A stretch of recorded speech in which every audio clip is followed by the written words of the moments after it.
चलो हम second unit खत्म करते हैं, सीए फाउंडेशन पार्टनरशिप का। बहुत इंपॉर्टेंट है, 10 से 12 नंबर इस चैप्टर से आता ही आता है। चलो थोड़ा ओवरव्यू देता हूँ, हमने क्या क्या याद रखना है। कंपनीज एक्ट आपका 12 to 15 मार्क्स, एलएलपी आपका 7 मार्क्स, कॉन्ट्रैक्ट आपका 20 मार्क्स। तो कहीं ना कहीं 42 नंबर हमारा 60 में कवर करता है यहाँ से। फिर आप 10-10 मान लो या 12-10 जो समझना समझ लो रेशियो में, उससे आप सबका पार्टनरशिप में सोगा चलेगा। चलो उसको ध्यान रखते हुए हम पहले पार्टनरशिप को खत्म करते हैं। सेकेंड यूनिट इंपॉर्टेंट है, फर्स्ट यूनिट मैंने करवा रखा है, आप यूट्यूब पे जाके देख सकते हो। ठीक है, चलो सेकेंड यूनिट सर टॉपिक का नाम क्या है? Relation of partners. एक सेकेंड, ठीक है, रिलेशन ऑफ पार्टनर्स।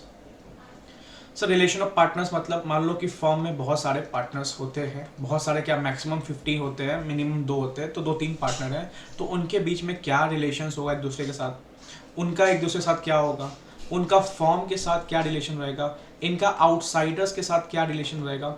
यहाँ पे हम यही पढ़ने वाले रिलेशन ऑफ पार्टनर्स। देखो हमें पता है कि म्यूचुअल एजेंसी है, थोड़ा हमें बेसिक्स देना, हो सकता है ये क्लास थोड़ा बड़ा जाए, बट ठीक है, वर्थ इट होगा आपके लिए। क्या बोल रहा हूँ वापस, फर्म के साथ क्या रिलेशन है, आपसी पार्टनर्स में क्या रिलेशन है, फर्म का पार्टनर्स का क्या रिलेशन है, पार्टनर्स का आउटसाइडर्स के साथ क्या रिलेशन है, इसमें पूरा टॉपिक हम यही देखने वाले हैं। एक बार रिकॉर्डिंग ऑन है, बिल्कुल, चलो ठीक है, धीरे धीरे आगे बढ़ेंगे।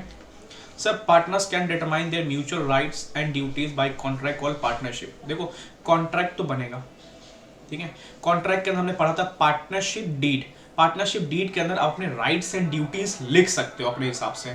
सपोज हमारे फर्म में 3 पार्टनर है ए बी सी, तो ए जो पार्टनर है वो अकाउंट्स हैंडल करेगा। क्या बोल रहा हूं, अकाउंट्स। ड्यूटीज हमने फिक्स कर दिया, ठीक है, ड्यूटीज फिक्स कर दिया कि भाई साहब ए आप अकाउंट हैंडल करोगे, वीकली सेटलमेंट होगा। बी जो है वो एचआर काम करेगा, न्यूली रिक्रूटमेंट एंड क्या लीव पॉलिसी, क्या सीक पॉलिसी, ये सब काम करेंगे। तो हमने कैसे बांधा लोगों को, हमने बोल दिया नहीं, हमने कॉन्ट्रैक्ट में बांधा, हमने लिख दिया जो उनके राइट्स एंड ड्यूटीज है वो आपको ये करना है। तो कैसे हो सकता है वो, पार्टनरशिप डीड के हिसाब से हो सकता है, ठीक है। विच डिटरमाइन जनरल एडमिनिस्ट्रेशन, कैसे वो एडमाइर करेंगे, वर्क्स को कंटिन्यू करेंगे, ठीक है। Will partner do what work, कौन सा पार्टनर क्या वर्क करने वाला है, क्या बोला मैं, which partner will do what work, what will their sharing in profits. हमें पता है कि शेयरिंग प्रॉफिट्स को हम पीएसआर रेशियो बोलते हैं, जिसको हम अपने कॉन्ट्रैक्ट में लिखवा सकते हैं, पार्टनरशिप डीड में लिखवा सकते हैं, ठीक है। फॉर एग्जाम्पल, ठीक है, such deed can be expressly made और implied by course of dealing. देखो इम्प्लाइड वाला टॉपिक आएगा कि पार्टनर एजेंट होता है, वो इम्प्लाइड क्या क्या कर सकता है एंड क्या क्या नहीं कर सकता। बट एक्सप्रेसली क्या हो गया, अपने कॉन्ट्रैक्ट में लिख दिया जो भी राइट्स एंड ड्यूटीज है। इम्प्लाइड मतलब क्या होता है, मान लिया गया कि आप इतना कर सकते हो, बट कुछ चीजें आप पढ़ेंगे सेक्शन 18-19 में वहां पे कि आप ये नहीं कर सकते। मतलब आपके पास पावर तो आप एजेंट हो कम पार्टनरशिप फर्म के, बट आप ये नहीं कर सकते। इम्प्लाइड वे में ऐसा नहीं कि आप कुछ भी कर दोगे, ठीक है, इम्प्लाइड बोला गया तो कुछ नहीं कि आप कुछ भी कर दोगे। हाँ एक्सप्रेसली लिख दिया गया तो आप ये काम करोगे। For example, if one partner check accounts of the firm daily and others do not object, his conduct will present to be rights of all partners. अब देखो किसी को जो काम दिया हुआ है तो दूसरा पार्टनर उसके काम को चेक कर सकता है, मॉनिटरिंग कर सकता है, तो दूसरा में ऑब्जेक्ट नहीं कर सकता, बिकॉज ये म्यूचुअल एजेंसी, आपको ट्रस्ट करना पड़ेगा एक दूसरे के काम पे। अब यहां से हम थोड़ा सा स्टार्ट करते हैं। देखो यहां से ये बिजनेस स्टडी टाइप चलेगा, नॉट सो इंपॉर्टेंट, समझ लो। Relation of partner to one other, मैंने क्या बोला, फॉर्म का रिलेशन पार्टनर के साथ, पार्टनर्स का आपस में क्या रिलेशन है, पार्टनर्स का आउटसाइडर्स के साथ क्या रिलेशन है, हम यही पढ़ने वाले हैं यहाँ पे, ठीक है। चलो, relation of partners to one another, मतलब एक पार्टनर्स का दूसरे पार्टनर साथ क्या रिलेशन है एक दूसरे का, ठीक है, हम वो देखने वाले हैं यहाँ पे। तो देखो partners are bound to carry, क्या बोल रहा हूँ, partners are bound to carry on the business of the firm to greatest common advantage. अब कोई फर्म पार्टनरशिप हम बना रहे हैं तो हम ये बोलते हैं अरे चल ना 10 दिन काम करेंगे, डुबा देंगे फर्म को एंड वो निकल लेंगे। नहीं, हम लोग क्या बोलते हैं, भाई साहब मेहनत करेंगे, हम लोग फर्म को बहुत ऊंचाइयों पे लेके जाएंगे एंड अच्छा खासा पीएसआर कमाएंगे। हम लोग उसको पीएसआर री इन्वेस्ट करके हम और भी बड़ी तरीके से इसको क्या करेंगे, एक्सपैंड करेंगे। कभी ये नहीं बोलते कि चल डुबा देंगे पार्टनरशिप फर्म को, नहीं। तो पार्टनर्स यहाँ पे जो बिजनेस करने आए वो कहीं ना कहीं फर्म के एडवांटेज होना चाहिए, इंडिविजुअल एडवांटेज नहीं कि आप अपना इंडिविजुअली कुछ कमाने आए हो, यहाँ नहीं। आपको पूरा फॉर्म देखना होगा। तो बिजनेस स्टडी पता होगा कि आपको एज अ सिंगल नहीं सोचना है, आपको पूरा कॉर्पोरेट्स पूरा कंपनी के लिए सोचना होता है, यहाँ पे पूरा फॉर्म के लिए सोचना है। आपको अगर 10 रुपये प्रॉफिट पर्सनल हो रहा है बट आपको वो छोड़ने से फॉर्म को 50 का प्रॉफिट हो रहा है, तो भाई साहब फॉर्म के लिए सोचना स्टार्ट करो। फिर क्या बोला, to be just and faithful to each other. हाँ, धोखाधड़ी नहीं करना है पार्टनरशिप में। पार्टनरशिप में धोखाधड़ी मतलब हो गया दिक्कत, ठीक है, तो धोखा नहीं देना आपको। ठीक है, धोखा नहीं देना कि पता चला कि आपके पार्टनरशिप फॉर्म में कोई एसी है, आपने उस एसी को अपने भाई से बेच दिया, जबकि उस एसी को किसी और को बेचते तो ज़्यादा प्रॉफिट होता। तो धोखा नहीं करना, पता बता दो कि भाई भाई है मेरा, ये है, मैं इसको बेचने जा रहा हूँ, तो फेथफुल रहना। तो इंपॉर्टेंट क्या है, ग्रेटेस्ट कॉमन एडवांटेज पूरा फॉर्म के लिए सोचना है, जस्ट एंड फेथफुल रहना, एक दूसरे के साथ क्या रहना है, फेथफुल रहना, बिकॉज यहाँ म्यूचुअल एजेंसी है तभी पार्टनरशिप चल रहा है। And yes, true accounts and full information देना। मान लो कोई अकाउंट्स हैंडल कर रहा है तो आप उससे अकाउंट्स मांग रहे हो, तो वो सही अकाउंट्स थे जो भी बना रहा है, ये नहीं कि उसमें क्या कर दे, विंडो ड्रेसिंग कर दें, कि मैनिपुलेशन कर दे, एंड आपको फुल इन्फॉर्मेशन देगा। उसने मांगा 1 वीक का, तो 1 वीक का प्रॉपर ट्रांजेक्शंस देगा। ठीक है, तो ये जनरल ड्यूटीज हैं। क्या क्या sir, first common advantage, second क्या रहना है, फेथफुल रहना है एक दूसरे के साथ, एंड तीसरा क्या है, अकाउंट्स मांगा गया, अगर वो अकाउंट्स सेटल कर रहा है कोई बंदा तो अकाउंट्स देना पड़ेगा, एंड फुल इन्फॉर्मेशन देना अकाउंट्स का। ठीक है, तो सेक्शन नंबर 9 में ये था। सर 10 में क्या है, मान लो कोई पार्टनरशिप फॉर्म है, उसमें 3 पार्टनर है, 1 2 3। एक पार्टनर ने किया फ्रॉड, एक सेकंड, एक कॉल आ रहा है, मैं मैसेज डाल देता हूँ।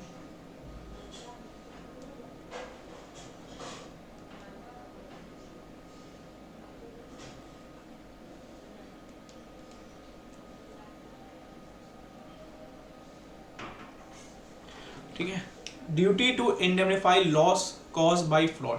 अब देखो 3 पार्टनर्स हैं, अब मान लो 3, इसके वजह से क्या हुआ, कोई कॉन्ट्रैक्ट में गया, ए पार्टनर वजह से कोई कॉन्ट्रैक्ट गया फॉर्म, एंड उसकी वजह से लॉस हुआ, तो क्या ये लॉस सिर्फ अकेला ये देगा? नहीं सर, तीनों मिल के देंगे, बिकॉज हमें पता है कि यहाँ पे म्यूचुअल एजेंसी करता एक है, भरेगा सब।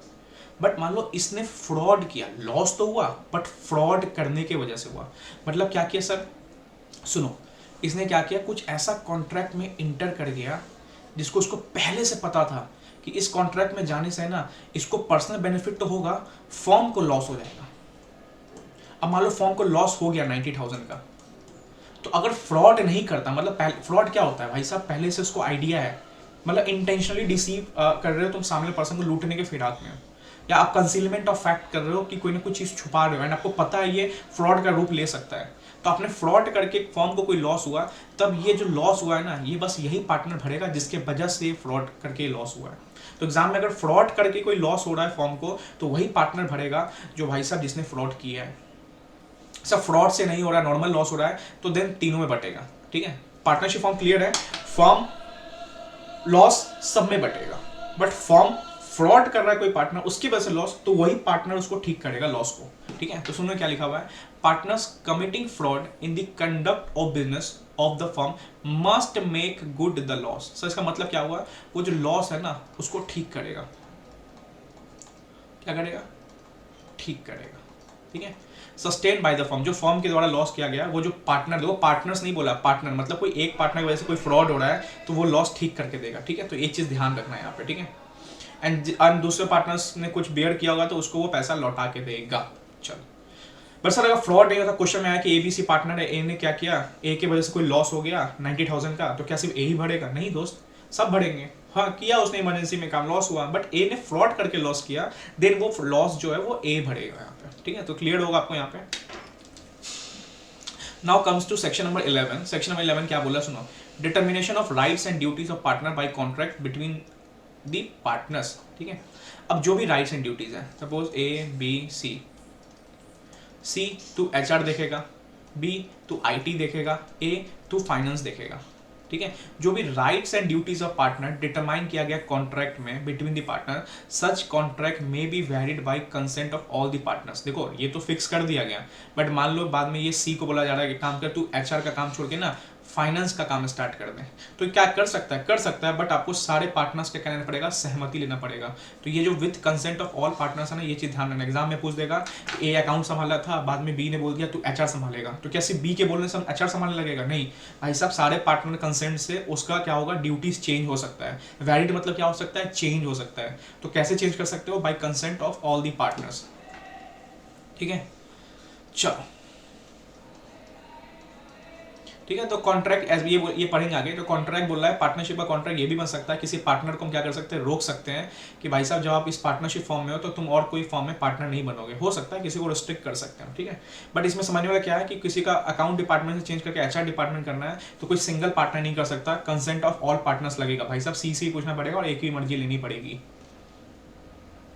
सर देखो 12 बहुत ईजी है। 12 बच्चे वाली बात बोल रहा है कि right to take in conduct of the business. Sir ठीक है, पहला 1 अगस्त को पहली मीटिंग होने वाली है, 1 सितंबर को पहली मीटिंग होने वाली है, दूसरी मीटिंग होने वाली है, 1 अक्टूबर को तीसरी मीटिंग होने वाली है। तो right to take part in conduct of business, भाई साहब मीटिंग हो रही है फॉर्म की, तो partners, every partner has the right, मतलब किसी पार्टनर को रोक नहीं सकते। फॉर्म में अगर 3 पार्टनर है तो ये 2 लोग मिलकर बोले कि भाई तू है ना, तेरे पास कोई राइट नहीं है इस मीटिंग में अटेंड करने का, नहीं दोस्त तुम ऐसा नहीं कर सकते। Every partner has the right, क्या बोल रहा हूँ, every partner has the right to take part in the business of the form.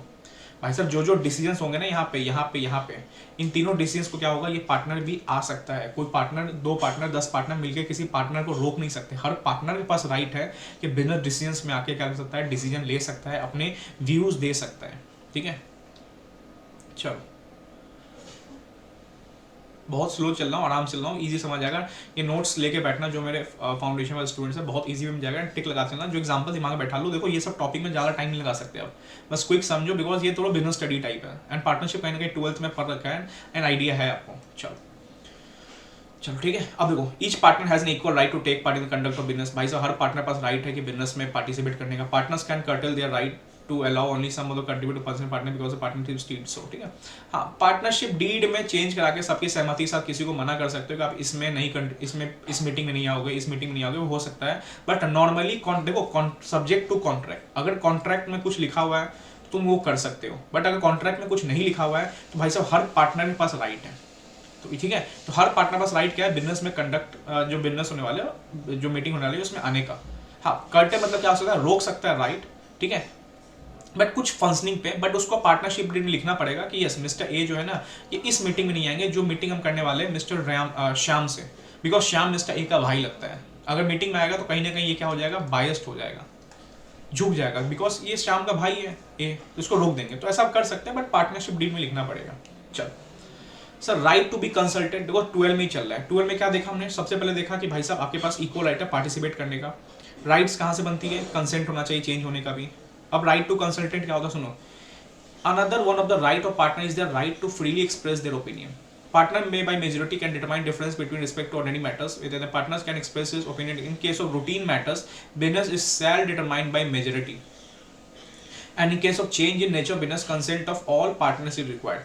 अगर रूटीन मैटर का डिसीजन है सर, 4, 5, 6, 7, 8 पार्टनर्स हैं, फर्म चाह रही है कि कॉन्ट्रैक्ट देना है ए को एंड एक कॉन्ट्रैक्ट है बी को, तो किस पे कैसे जाए, कैसे डिसीजन होगा, तो सर मेजोरिटी, मतलब 5 पार्टनर जिस पे जाना चाहती है, ये 3 बोल रहे कि बी को दे दो, ये 5 बोले ए को दे दो, तो किसको देना चाहिए सर, बिजनेस मैटर्स है, रूटीन मैटर्स है, कॉन्ट्रैक्ट किसको देना है, क्या देना है, हम मेजोरिटी डिसीजन पे डिसाइड करेंगे।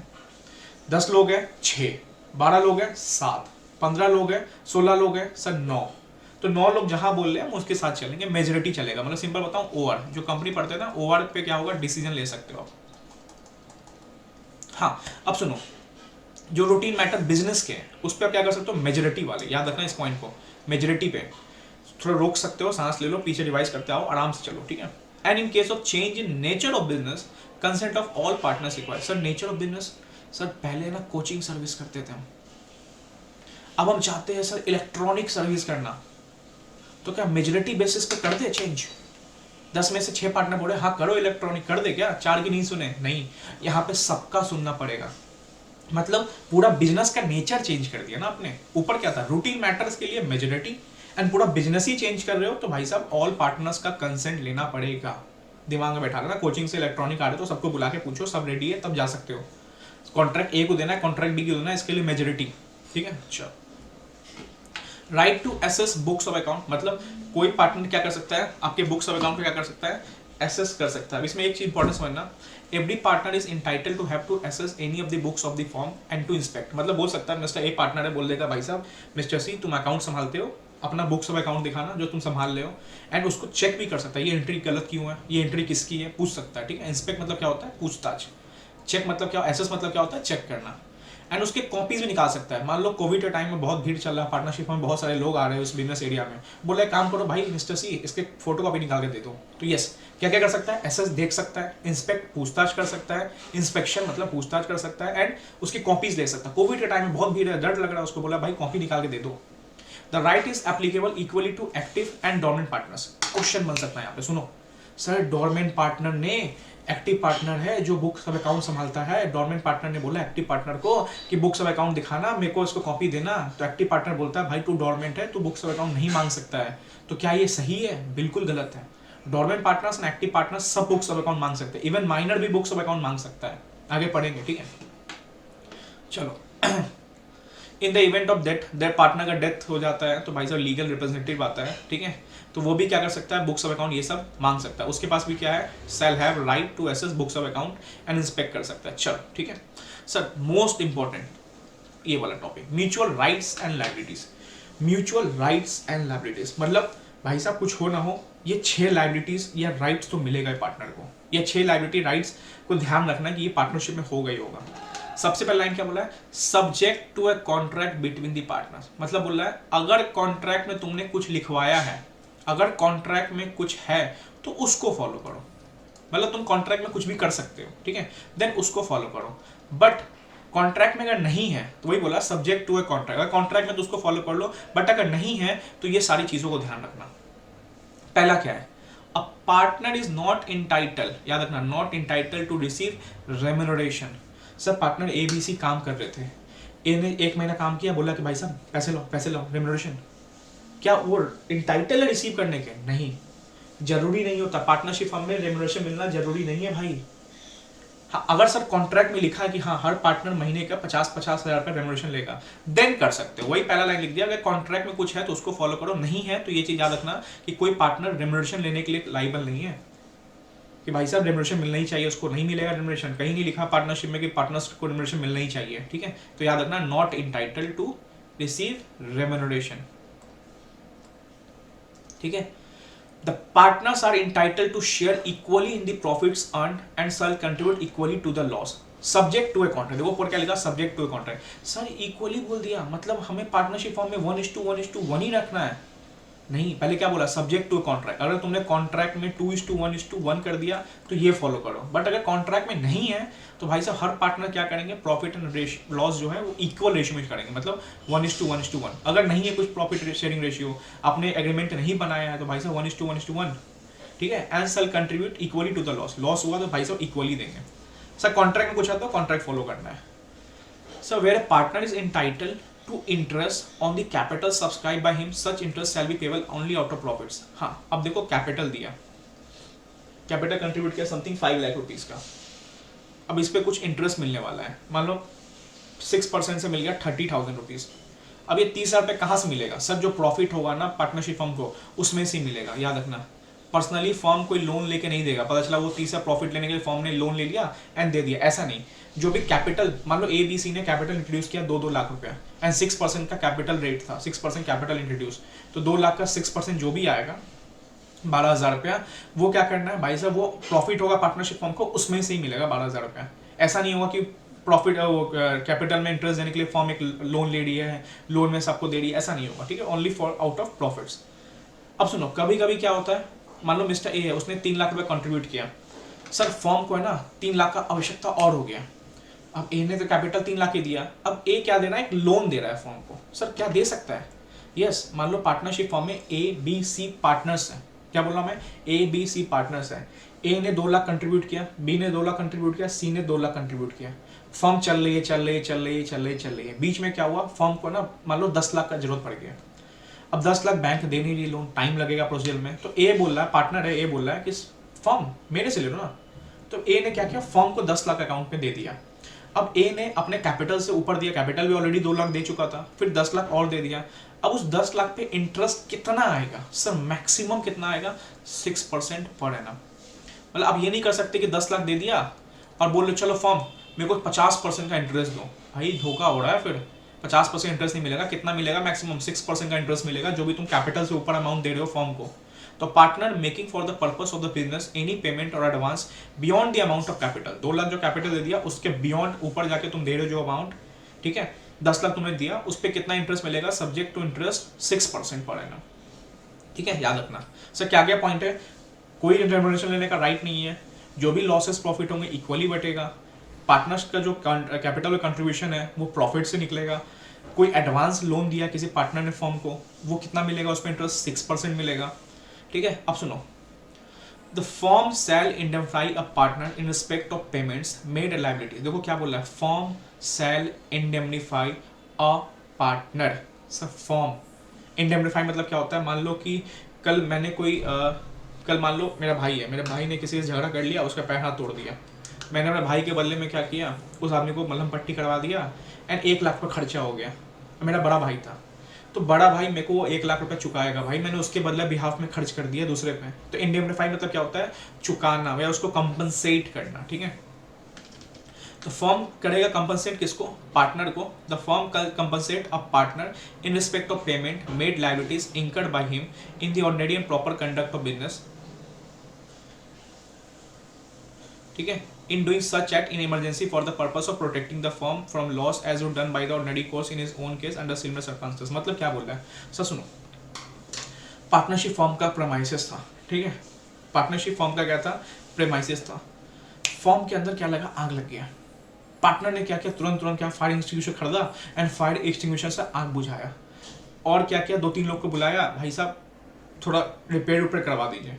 तो पार्टनर ने अपना पर्सनल खर्चा उठाया, फॉर्म के अंदर आग लगा, पार्टनर ने उसको आग को बुझाया, फायर एक्सटिंग्विशर 10,000 का खरीदा, 2-3 लोग को आया, रिपेयर करवाया, टोटल खर्चा लगा 30,000 रुपया।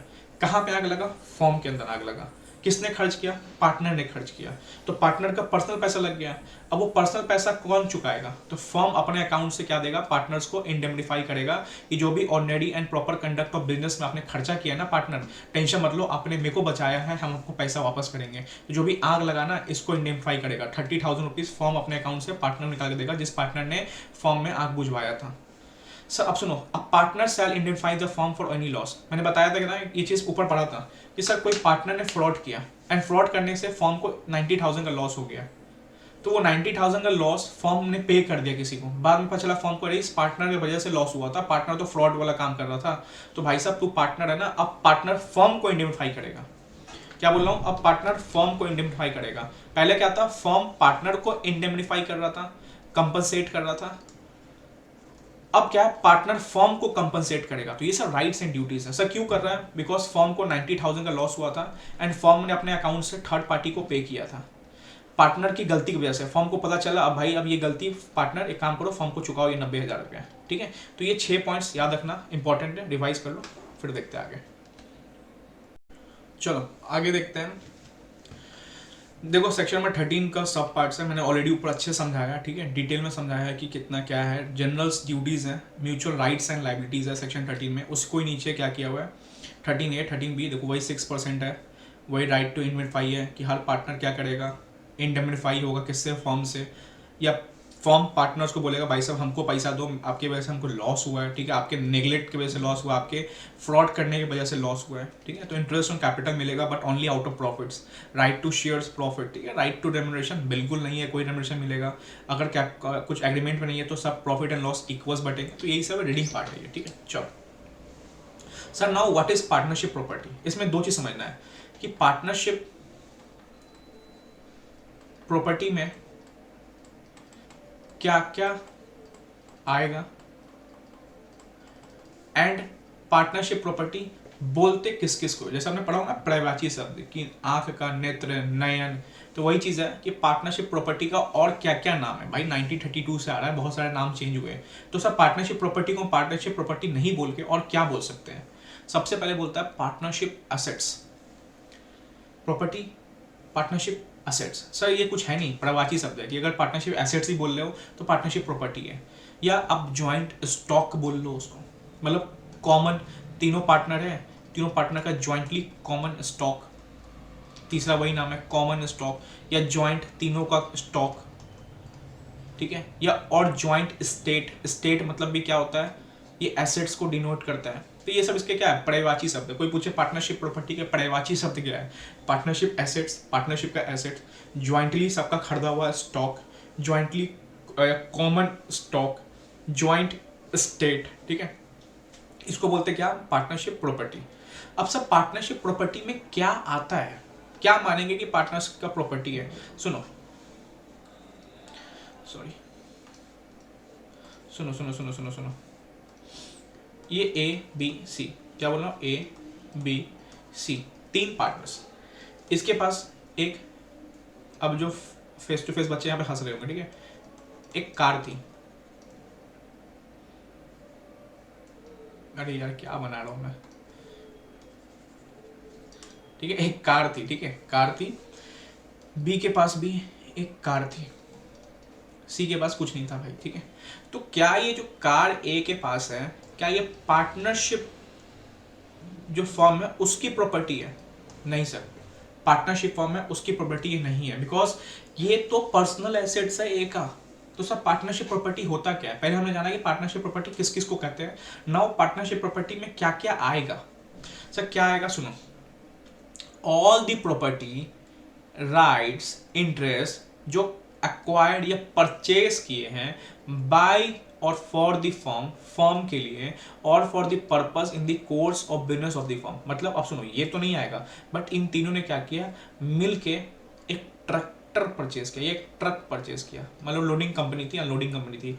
अब ये ट्रक क्या कर रहा है, क्या बोला, ऑल दी प्रॉपर्टी, ठीक है, जो भी प्रॉपर्टी, मतलब 2 ट्रक परचेज किया, ठीक है, क्या किया, अक्वायर्ड या परचेज किया यहाँ पे बाई और फॉर दी फॉर्म, किसके लिए, फॉर्म के लिए, और for the purpose in the course of business form. क्यों? क्योंकि ये ट्रक ही क्या करेगा, लोडिंग अनलोडिंग करेगा। बिजनेस क्या है हमारा, लोडिंग अनलोडिंग करना। तो जब सब मिल के कॉमन स्टॉक खरीदते हैं, सब अपना पैसा लगा के, सबके सहमति से एक कॉमन स्टॉक आता है जो किसके लिए है, फॉर्म के लिए, लिखा होगा फॉर्म के लिए हम खरीद रहे हैं, तो भाई साहब ये कहलाता है हमारा पार्टनरशिप प्रॉपर्टी। ना कि ये तो इंडिविजुअल है आपका, सिर्फ आपके सहमति से खरीदा है, इसके सहमति से नहीं था। बट जहाँ सबके सहमति से कोई चीज़ खरीदा है जो फॉर्म के लिए है एंड जो फॉर्म के बिजनेस के लिए है, उसको बोलते हैं पार्टनरशिप प्रॉपर्टी। ऊपर भी यही चीज़ है कि सबके राइट्स एंड लाइबिलिटी, सबके राइट्स एंड इंटरेस्ट से कोई चीज़ बॉट हुआ जो कॉमन स्टॉक है। तो पहले ये वर्ड यूज होता था, बट अब ये दोनों का मतलब सेम ही है, ठीक है। जो कॉमन स्टॉक आया, ठीक है, ये क्या कहलाएगा, पार्टनरशिप प्रॉपर्टी। तो इसमें यही समझना है कि सबके सहमति से जो परचेज हुआ for the firm in the course of business, वो क्या होता है, पार्टनरशिप प्रॉपर्टी। सेकंड क्या बोलता है, गुडविल को भी हम बोलते हैं भाई साहब पार्टनरशिप प्रॉपर्टी। जो हम तीनों वजह से 10 साल बाद जो मार्केट में 10 लाख का गुडविल बना ना, ये भी पार्टनरशिप की प्रॉपर्टी है, जो गुडविल बाद में डिस्ट्रीब्यूट होता है। तो 2 आता है पार्टनरशिप प्रॉपर्टी में। ऐसे सारे स्टॉक, ऐसे सारे प्रॉपर्टी जो सबने मिल के खरीदा है फर्म के लिए, जो नॉर्मल कोर्स ऑफ बिजनेस का है, उसको बोलते हैं पार्टनरशिप प्रॉपर्टी। गुडविल, ठीक है, उसको बोलते हैं पार्टनरशिप प्रॉपर्टी। सर गुडविल क्या होता है, पता होना चाहिए, तो नॉर्मल आप रीडिंग कर सकते हो। सर गुडविल क्या होता है, गुडविल एक वैल्यू ऑफ द रेपुटेशन है of the business house in respect of profits, ठीक है, जिसका कैलकुलेशन निकालते हो in future over above the normal profits earn by the business undertaking. Not so important, बस समझ लो क्या होता है, एक रेपुटेशन बना। आज आप मार्केट में उतर जाओ, गुडविल नहीं बनेगा, बट आफ्टर 10 साल आपका गुडविल होगा, आपका नाम की वैल्यू होगी, ब्रांड वैल्यू होगी, ठीक है। आप वो देखते हो 10 साल पहले कोई बंदा क्या था, आज क्या है, आज उसके नाम से कितनी चीजें बिकती है, उसी को बोलते हैं गुडविल, ठीक है। अच्छा, अब सर देखो 14 में तो हमने ये पढ़ाया, सेक्शन नंबर 14 में ये पढ़ाया कि पार्टनरशिप प्रॉपर्टी होती क्या है एंड पार्टनरशिप प्रॉपर्टी किस किस नाम को बोलते हैं। अब बोला 15 में कि वो जो पार्टनरशिप प्रॉपर्टी है ना, वो भाई साहब एक्सक्लूसिवली यूज होना चाहिए फॉर्म के लिए। अब वो प्रॉपर्टी कोई इंडिविजुअल पार्टनर्स लेके अपने काम के लिए नहीं यूज कर सकता है। मतलब इंडिविजुअल पार्टनर ले गया, अपने घर ले गया एंड घर पे जाके किसी और को किराए पे लगवा रहा है, नहीं। अगर पार्टनरशिप की प्रॉपर्टी है भाई साहब, सेक्शन 15 बोलता है कि जो एप्लीकेशन, मतलब क्या होता है, अप्लाई या यूज, जो प्रॉपर्टी का यूज है ना फॉर्म का, वो फॉर्म का use exclusively for the business of the firm. क्या बोल रहा हूँ, exclusively for the business of the firm या for the purpose of the firm, ठीक है। कोई पार्टनर कार यूज कर लिया, जाके पता चला फॉर्म का कार था, पार्टनर ए गया और एक घर पे गया एंड 2 दिन के लिए किसी और को किराए पे दे दिया एंड वहां से प्रॉफिट कमा रहा, ये नहीं चलेगा भाई साहब। फॉर्म की प्रॉपर्टी है, फॉर्म के पर्पज के लिए यूज होने चाहिए, ठीक है। चलो सर मान लो कि यहाँ पे इस पार्टनर ने ना सेक्शन 15 में वो प्रॉपर्टी यूज कर लिया। मान लो ए बी सी पार्टनर्स थे, ए ने क्या किया, कार लेके गया एंड कार चलाया, ठीक है, एंड उसको ना 20,000 का कमाई हुआ। एक दिन का किराया 10,000 लगाया, पर्सनल क्या लगाया, ए ने पर्सनल लगाया, ठीक है। ए ने क्या किया, कार यूज कर लिया एंड अर्न प्रॉफिट, ठीक है, कितना कमा लिया, 20,000 का प्रॉफिट कमा लिया। तो सर क्या होगा, ए को क्या करना पड़ेगा, सर अगर आप पार्टनरशिप प्रॉपर्टी को यूज कर रहे हो ना अपने पर्सनल गेन कमाने के लिए, तो जितना भी गेन हुआ ना, पहले तो वो बताओ आप फॉर्म को कि भाई मैंने इस ट्रक को यूज किया अपने पर्सनल खेती करवाने के लिए, इसकी वजह से मेरे को 1 लाख का गेन हुआ। एंड बताने के बाद बस बता मत दो, उसको पे भी करना पड़ेगा, ठीक है। तो वही चीज है, where a partner derives any profit for himself, अपने लिए कमाया from any transaction of the firm और from the use of the property of the firm. Property मतलब फर्म के प्रॉपर्टी को यूज करके क्या कमाया, डिराइव्स एनी प्रॉफिट, कोई भी प्रॉफिट कमाया क्या, प्रॉपर्टी यूज करके या फर्म का नाम लेके, ठीक है, ही must account for that profit. So account मतलब बताना पड़ेगा, फर्म को बताना पड़ेगा भाई साहब, section 16। And pay to E firm मतलब बताओ प्लस पे दोनों करो, चाहे जो भी आप प्रॉफिट कमा रहे हो, ठीक है, तो ये याद रखना, ठीक है। Where a firm carries on competing business he must account for and pay to all the firm profit made by the business. तो मतलब already A B C partner तीनों ने कोचिंग चला रहा था एंड तीनों बोला कि हम कोई और कोचिंग नहीं चलाएंगे। इसमें से एक क्या हुआ, साइड में अपना एक और कोचिंग चालू कर दिया एंड उससे उसको महीने का 5 लाख की प्रॉफिट हुई। भाई ये प्रॉफिट आपको देना पड़ेगा, फर्म को देना पड़ेगा, याद रखना। तो ऐसा नहीं कर सकते आप, कॉम्पिटिटिंग बिजनेस नहीं कर सकते। कोचिंग चल रहा है तो आप कोचिंग ही खोल लो एंड उससे प्रॉफिट कमाओ, पता चला आपका ध्यान ही नहीं लगेगा दो बिजनेस में। तो वही बोल रहा है कि आप नॉर्मली बिजनेस, हाँ इधर आप जनरल स्टोर खोल सकते हो, बट आप ऑलरेडी एक बिजनेस में हो जो कोचिंग बिजनेस है एंड आप एक और कॉम्पिटिटिंग बिजनेस खोल रहे हो जो आपका कॉम्पिटिटर है कोचिंग का, एंड उस बिजनेस आप 5 लाख कमा रहे हो, भाई साहब पे टू द फर्म, आपको वो पैसा देना पड़ेगा, ठीक है। तो जो भी आप नॉर्मल प्रॉफिट्स कमा रहे हो या जो भी कॉम्पिटिटिंग बिजनेस में आके वापस वो प्रॉफिट कमा रहे हो, आपको देना पड़ेगा। भले वो आप खुद चला रहे हो या आपकी वाइफ के नाम पे चला रहे हो, कहीं ना कहीं आपका लिंक है तो आपको देना पड़ेगा। ये वही एग्जांपल है जहाँ पे उसकी वाइफ चला रही थी, वाइफ के नाम पे खोल दिया भाई साहब ने दिमाग लगा के, लेकिन भाई साहब पे करना पड़ेगा। चलो सेक्शन नंबर 17 देखते हैं, इंपॉर्टेंट है ये। देखो सबसे पहले समझना है यहाँ पे rights and duties after a change in the firm. Sir सबसे पहला क्वेश्चन, फॉर्म में चेंज कब आता है? क्वेश्चन क्या पूछा मैं, कब कब चेंज आता है? क्वेश्चन पूछ सकता है आपसे कि व्हाट आर द सिचुएशन, यहाँ पे फॉलोइंग हटा देगा, पूछेगा what are the situations where there is change in constitution of the firm. तो आपको पता होना चाहिए सर चेंज इन कंस्टिट्यूशन मतलब एक कहीं ना कहीं फिर से कॉन्ट्रैक्ट बनेगा, कॉन्ट्रैक्ट फिर से रिन्यू होगा, तो आपको ये सब ध्यान रखना पड़ेगा। पहला क्या है, admission of partner, A B C, नया आ गया डी, भाई साहब कहीं ना कहीं क्या हो गया, change in constitution. Sir death और रिटायरमेंट, कोई पार्टनर की डेथ हो गई या रिटायरमेंट हो गई, इसकी वजह से क्या हो गया, चेंज इन कॉन्स्टिट्यूशन। सर सुनो, पहला क्या है एडमिशन, दूसरा क्या है डेथ रिटायरमेंट साथ में, तीसरा क्या है जाने वाला, देखो ये आने वाला ये जाने वाला, तीसरा क्या है partnership carries on business other than original one. Sir coaching से है ना इलेक्ट्रॉनिक सामान पे आ गए, पार्टनरशिप बिजनेस जो कर रहे थे ओरिजिनल वन था उससे चेंज करके हम नया बिजनेस पे आ गए, तो कहीं ना कहीं आपका क्या हो गया, चेंज इन कॉन्स्टिट्यूशन हो गया है, बिजनेस चेंज हो गया। सर क्वेश्चन पूछता हूँ, याद होगा बताना, जस्ट पढ़ाया, जब बिजनेस चेंज करते हो तो किस बेसिस पे डिसीजन लिया जाता है, मेजोरिटी या consent of all partners? Consent of all partners, ठीक है। जिसका सही होगा पीठ थपथपा देना, जिसका गलत होगा पानी लो, ठीक है। अब देखो 3 चीज हो गया, बिजनेस में चेंज, डेथ हो गया, रिटायरमेंट हो गया, एडमिशन हो गया, चौथा क्या है fix period partnership carried on even after expiry और फिक्स पीरियड। क्या बोल रहा हूँ, fix period partnership carried on even after expiry of fix period. सब मतलब 3 ईयर का बना था, हमने पढ़ा था फिक्स पीरियड के लिए पार्टनरशिप बनता है। अब 3 ईयर के बाद हम पार्टनरशिप चला रहे हैं, कहीं ना कहीं एट विल पे चला रहे हैं, बिकॉज फिक्स पीरियड खत्म हो गया। अब जब एट विल पे चला रहे हैं तो हमारा ऑलरेडी चेंज इन कॉन्स्टिट्यूशन आ गया, बिकॉज हमने जो फिक्स पीरियड क्लिक किया था ना, अब वो एट विल पे आ गया है, तो कहीं ना कहीं हमें फिर से रिन्यू करवाना पड़ेगा, ठीक है। इसको दिमाग में लगाओ।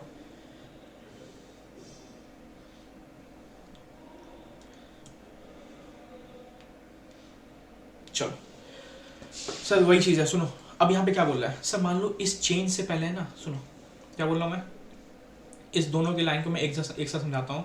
सर मान लो ए बी सी, ये ए था ना, ये फाइनेंस देखता था, क्या बोल रहा हूँ मैं, फाइनेंस देखता था। अब क्या हुआ, एक नया पार्टनर आ गया डी, अब कहीं ना कहीं क्या हो गया, चेंज इन कॉन्स्टिट्यूशन। तो change in constitution of the firm हुआ है, यहाँ पे परफेक्ट हुआ है, बिकॉज नया पार्टनर आ गया, admission of partner is also considered in change in constitution. अब क्या, अब सर ये फाइनेंस देखता था, तो क्या चेंज इन कॉन्स्टिट्यूशन में सब ये फाइनेंस नहीं देखेगा? नहीं भाई, ये कंटिन्यू करेगा। इसके जो भी राइट्स एंड ड्यूटीज है ना, वो चेंज के बाद अगर पार्टनरशिप चल रहा है तो राइट्स एंड ड्यूटीज भी सेम रहेगी। अगर पहले फाइनेंस देखता था, अभी फाइनेंस देखेगा, कोई चेंज इन कॉन्स्टिट्यूशन की वजह से राइट्स एंड ड्यूटीज चेंज नहीं हो जाएगी। तो यहाँ भी वही चीज़ बोला, where a change occurs in the constitution of the firm. Constitution कब होता है चेंज, जब 4 चीज़ें होती है, the mutual rights and duties of the partner in the reconstitution firm, जो भी रिकंस्टिट्यूशन फॉर्म आ रहा है वहाँ पे क्या होगा, remains the same as there immediately before the change, ठीक है, सेम ही रहेगा सर। लेकिन हमें इस समय जेन्युइन चेंज करवाना है, ए को फाइनेंस से हटा के एचआर में लाना है, तो हमने पढ़ा है ऊपर कंसेंट ऑफ ऑल पार्टनर्स आप चेंज करवा सकते हो, आप कहीं ना कहीं एक्सपैंड कर सकते हो उसके राइट्स को, या कहीं ना कहीं चेंज कर सकते हो। तो वही चीज़ है कि अगर मान लो कॉन्स्टिट्यूशन से पहले आपके कोई राइट्स एंड ड्यूटीज थे, कॉन्स्टिट्यूशन के बाद भी आपके राइट्स एंड ड्यूटीज सेम होंगे। हाँ, अगर आपको पर्सनली चेंज करवाना है तो सारे पार्टनर्स का कंसेंट से चेंज करवा सकते हो। तो यही वो दो चीज़ थी, सब जगह वही लिखा हुआ है, ठीक है। इन रिस्पेक्ट ऑफ दोस्त, इन रिस्पेक्ट ऑफ ओरिजिनल एडवेंचर और अंडरटेकिंग्स। एडवेंचर मतलब क्या हो गया, बिजनेस का बिजनेस मोटिव, तो जो पहला बिजनेस मोटिव था उसी हिसाब से रहेगा आपका। चलो यहाँ तक क्लियर। अब हम नेक्स्ट टॉपिक पे आते हैं, ये थोड़ा इंपॉर्टेंट है, इसको देखते हैं। चलो ख़त्म करते हैं इस पार्टनरशिप का सेकेंड यूनिट जो हमारा पेंडिंग था।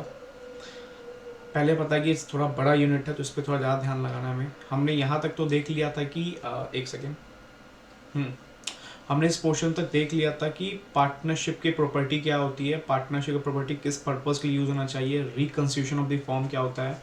नाउ हम चेक करेंगे relation of partners to third parties. मैंने फर्स्ट डे बताया था कि पार्टनर का हमने यहाँ पे रिलेशन ही पढ़ना है कि पार्टनर्स का पार्टनर के साथ क्या रिलेशन है, पार्टनर्स का फॉर्म के साथ क्या रिलेशन है, पार्टनर्स का थर्ड पार्टी जो आउटसाइडर्स है, लाइक यहाँ पे क्रेडिटर्स हो गया, डिवेंचर होल्डर्स हो गए, डिवेंचर होल्डर्स तो नहीं होंगे, क्रेडिटर्स हो गए, ठीक है, वो कंपनी में होता है, ठीक है। तो इनके साथ पार्टनर का क्या रिलेशन रहेगा। अब सुनो, अब जो सेक्शन में 18 है यहाँ बोला था partner to be agent of the firm. Suppose ये पार्टनर ए है और ये कोई थर्ड पार्टी है, तो पार्टनर ए थर्ड पार्टी के पास डायरेक्ट नहीं जाता है, मतलब पार्टनर ए कुछ अपना बिजनेस डील लेके नहीं जाता। पार्टनर ए किसका बिजनेस डील लेके जाता है, फॉर्म का। तो कहीं ना कहीं फॉर्म के रिगार्डिंग ही वो बिजनेस डील कर रहा है कोई थर्ड पार्टी से, क्योंकि आना पैसा फॉर्म में ही है, काम फॉर्म का ही होना है, गुड्स फॉर्म से ही सप्लाई होना है। ये तो बस क्या करता है, कॉन्ट्रैक्ट करता है या डील करता है थर्ड पार्टी से। तो सर बीच में जो फॉर्म के लिए जो बंदा काम कर रहा है इसको क्या बोलेंगे, कहीं ना कहीं एक तरह से यहाँ पे पार्टनर क्या होगा, एजेंट होगा। तो वही बोला जाता है कि बीच में जो मीडियोकर फॉर्म है, अब थर्ड पार्टी पास पहुंचना है तो फॉर्म से होते हुए पहुंचना पड़ेगा। आप डायरेक्ट थर्ड पार्टी जा रहे हो तो कहीं ना कहीं आप इंडिविजुअल ट्रांजेक्शंस कर रहे हो। तो यहाँ पे पार्टनर क्या होगा, एजेंट होगा। किसका एजेंट होगा, फॉर्म का एजेंट होगा। तो पार्टनर देखो, partner is the agent of the form for the purpose of business of the form. अब सब पर्सनली ट्रांजेक्शन के बारे में बात नहीं कर रहा है, क्या बोला, बिजनेस ट्रांजेक्शन जो हो रहा है उसके लिए पार्टनर क्या होगा, एजेंट होगा फॉर्म का, ठीक है। ठीक है, यहाँ पे याद रखना, it is only applicable to the act done by the partners for the business of the firm. जो फॉर्म का बिजनेस है उसके लिए ही बस क्या होगा, ये होगा। चलो अब देखो यहाँ पे बहुत इंपॉर्टेंट है सेक्शन 19 समझो। अब बोला गया implied authority of a partner as agent of the firm. Sir implied authority मतलब क्या होता है, मान लेंगे कि यस पार्टनर क्या है, एजेंट है फॉर्म का, एंड वो कुछ काम कर सकता है फॉर्म के बिहाफ पे। तो authority of a partner to bind the firm conferred by the section is called implied authority. मतलब फॉर्म को बोला, पार्टनर को बोला जाता है आपके पास ये, आपके पास ऑथोरिटी है, आप वर्क करो, आप कॉन्ट्रैक्ट में इंटर करो फॉर्म के बिहाफ में, हम मना नहीं कर रहे, but the implied authority, and yes binding भी होगा वो, बट ये बोलो, ये इंपॉर्टेंट सुनो, द इम्प्लाइड ऑथोरिटी, आपको इम्प्लाइड ऑथोरिटी तो दिया गया हुआ है but does not empower him to. But आप ये सब केसेस में इम्प्लाइड ऑथोरिटी नहीं यूज कर सकते, मतलब इन सब केसेस में आपको डिस्कशन करना पड़ेगा, इन सब केसेस में आपको मेजोरिटी डिसीजंस लेना पड़ेगा। आप ऐसे कोई पार्टनर काम नहीं कर सकते। तो पार्टनर्स नहीं बोला, पार्टनर बोला, मतलब सिंगल से कोई एक बंदा जाके इन चीजों में वर्क नहीं कर सकता, ठीक है। अब सर ये याद रखना, ये इम्प्लाइड ऑथोरिटी के अंदर नहीं आएगा। मतलब इम्प्लाइड मतलब क्या होता है, मान लेंगे कर सकता है, ये इम्प्लाइड हो गया, बाय कंडक्ट हो गया, आप कर दो कोई आपको रोकेगा नहीं, डीम्ड मान लेंगे, ठीक है। मान लेंगे पार्टनर पास पावर है, एजेंट है, ये काम कर सकता है, बट यहाँ बोल दिया कि यहाँ पे वो इम्प्लाइड ऑथोरिटी काम नहीं करेगा। यहाँ पे ये सब केसेस में पार्टनर के पास, कोई सिंगल पार्टनर के पास पावर नहीं है कि ये सब सारी चीजें कर सकता है। सर क्या क्या है, बहुत इंपॉर्टेंट एग्जामिनेशन, सुनो क्या क्या है। सबसे समझाता हूं, ट्रांसफर इमूवेबल प्रॉपर्टी। सब मतलब फॉर्म के नाम पे एक बिल्डिंग थी, अब वो बिल्डिंग क्या किया, पार्टनर ए बी सी था, पार्टनर ए क्या किया, वो बिल्डिंग कॉन्ट्रैक्ट किसी और से कर लिया। क्या ये कर सकता है, बिल्कुल नहीं कर सकता। कोई भी सिंगल पार्टनर इमूवेबल प्रॉपर्टी को ट्रांसफर नहीं कर सकता है। सर दूसरा क्या, inter into a partnership on behalf of the form. अब सुनो, पार्टनर है, एक पार्टनरशिप फॉर्म है, अब इसको क्या बोला, एक और पार्टनरशिप में इंटर कर दिया, बोला कि हमारा firm as a partner enter होगा। ऐसे तो फर्म पार्टनर इंटर नहीं होता, बट पहले कभी होता होगा, तो बोल दिया गया क्या कोई फर्म इंटर हो सकता है पार्टनरशिप में। देखो फर्म को इंटर होना होगा तो फर्म खुद बोलेगा पार्टनर आप तेज मत बनो, आप शांति से बैठे रहो, आप किसी फर्म के बिहाफ में आप इंटर नहीं करवा सकते हो। तो फर्म को करना है इंटर, फर्म ही करेगा। इमूवेबल प्रॉपर्टी बेचना है, फर्म की प्रॉपर्टी है, फर्म बेचेगी, फर्म अपने नाम से बेचेगी। आप परचेज भी नहीं कर सकते हैं, ठीक है। एक्वायर मतलब क्या होता है, लेना या खरीदना, समझ लो। Purchase immovable property on behalf of firm नहीं। तो सिंगल पार्टनर्स आपके पास ये ऑथोरिटी नहीं है। क्या क्या नहीं है, आप बेच नहीं सकते, क्या इमूवेबल प्रॉपर्टी, आप खरीद नहीं सकते, क्या इमूवेबल प्रॉपर्टी, आप किसी फॉर्म में पार्टनरशिप में नहीं आ सकते। अपने फॉर्म को लेके आप जाओ, एज ए सिंगल पार्टनर बनना है तो बनो, बट अपने फॉर्म को रिप्रेजेंट मत करो कि मेरा फॉर्म पार्टनर बनना चाहता है, ऐसा नहीं होगा। फॉर्म को पार्टनर बनना होगा, फॉर्म खुद आके बोलेगा, फॉर्म खुद साइन करेंगे, मतलब firm as a employed authority लेके आएगा अपना, ठीक है। चौथा क्या है, admit any liability in a suit और प्रोसीडिंग। मान लो फॉर्म के लिए फॉर्म को कोई लॉस हुआ, फॉर्म को कोई थर्ड पार्टी से लॉस हुआ, थर्ड पार्टी मान लो मिस्टर जग्गू है, इनसे फॉर्म को लॉस हुआ, फॉर्म को लॉस हुआ, पार्टनर नहीं बोला, फॉर्म को लॉस हुआ। अब फॉर्म को केस करना है, तो क्या कोई पार्टनर चला जाएगा बोलेगा नहीं फॉर्म केस करने आया, नहीं। फॉर्म को केस करना है, डीड बनेगा, सब पार्टनर्स के साइन जाएंगे, प्रॉपर जाएगा ABC एसोसिएट्स ने केस किया, ना कि कोई ए पार्टनर ने केस किया ऑन बिहाफ ऑफ फॉर्म, नहीं। अगर फॉर्म के साथ कांड हुआ है तो भाई साहब फॉर्म ही केस करेगा, आप कोई लाइबिलिटी या सूट्स प्रोसीडिंग्स में इंटर नहीं कर सकते partners on behalf of form. हाँ, ये क्या है, आप इंटर भी नहीं कर सकते, या मान लो फॉर्म का कोई केस चल रहा था, फॉर्म ने ऑलरेडी किसी क्रेडिटर पे केस डाल दिया था, फॉर्म को नुकसान हुआ था, अब आप तेज बन के ना कॉलर उठा के बोलोगे कि नहीं मैं ये केस लेने जा रहा हूँ, भाई नहीं ले सकते। फॉर्म ने केस इंटर किया है तो फॉर्म ही उसको विड्रॉ करेगा, आपके पास पावर नहीं है उसको विड्रॉ करने का, या आपके पास ये एम्प्लॉयड ऑथोरिटी नहीं है। ये क्या है, कॉम्प्रोमाइज और रिलिंक्विश एनी क्लेम और प्रोपोर्शन। सुनो ये क्या होता है, इंपॉर्टेंट है, फाइनेंस में पढ़ोगे आप। कॉम्प्रोमाइज चैप्टर यहाँ पे आएगा सेक्शन 230 के बाद कंपनीज एक्ट का। मान लो फॉर्म ने ना किसी को 3 लाख रुपए दिया था, किसने दिया, फॉर्म ने किसी क्रेडिटर को 3 लाख रुपीस दी। अब वो क्रेडिटर पेमेंट नहीं कर रहा है, फॉर्म ने सोचा यार अब पेमेंट नहीं कर रहा, केस करते, बट केस करे क्या ही होगा, क्या ही कर सकते हैं। तो फॉर्म ने बोला कि एक काम करो, 3 लाख की जगह मेरे को 2 ही लाख दे दो, हम ये सोचेंगे हमारा 3 लाख मिल गया। सेटलमेंट बोलते हैं इसको, ठीक है। कॉम्प्रोमाइज नहीं करवाते हो दोस्त में, वही है कॉम्प्रोमाइज करना। तो 3 लाख तुमने किसी को दिया, वो 3 लाख नहीं दे रहा, तब क्या करोगे, बोलोगे भाई साहब एक काम करो 2 लाख रुपए दे दो, वो 3 लाख के बराबरी माना जाएगा। तो ये सब काम क्या पार्टनर कर सकता है फॉर्म के ब्याह पे, नहीं। अगर फॉर्म का किसी के पास पैसा है, कॉम्प्रोमाइज करना है, चाहे वो 3 लाख से 2 लाख में करे, या कभी कभी कॉम्प्रोमाइज पैसा कम करके नहीं होता, टाइम देके होता है। किसी से आपने 1 साल का उधार ले रखा है, आपने बोल दिया चलो ठीक है 1 साल और दे दिया, कॉम्प्रोमाइज कर दिया आपने, तो ये सब काम फॉर्म ही करेगा, ठीक है। Open bank account of form in his own name. अब फॉर्म का बैंक अकाउंट खोलने जा रहे हो, अपने नाम पे नहीं कर सकते, बैंक अकाउंट खोलेगा फॉर्म तो फॉर्म के नाम पे ही खोलेगा। Submit dispute to arbitration. Sir arbitration और कोर्ट में फर्क क्या होता है, सुनो, दोनों क्या होता है, दोनों झगड़ा सुलझाते हैं। एक होता है कोर्ट, एक होता है आर्बिट्रेशन।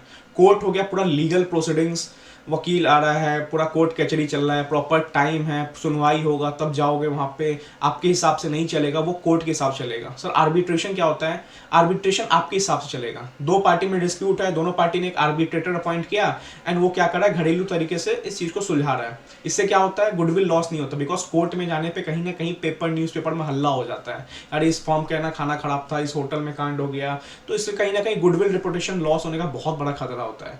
बट आर्बिट्रेशन में क्या होता है, चुपचाप अपने एक आर्बिट्रेटर अपॉइंट किया, एंड यस बाइंडिंग होता है उसका डिसीजन। आपने आर्बिट्रेटर अपॉइंट किया, आर्बिट्रेटर उसको दिया, उसका डिसीजन दिया, आर्बिट्रेटर ने इसका डिसीजन दिया, एंड फाइनल सेटलमेंट हुआ।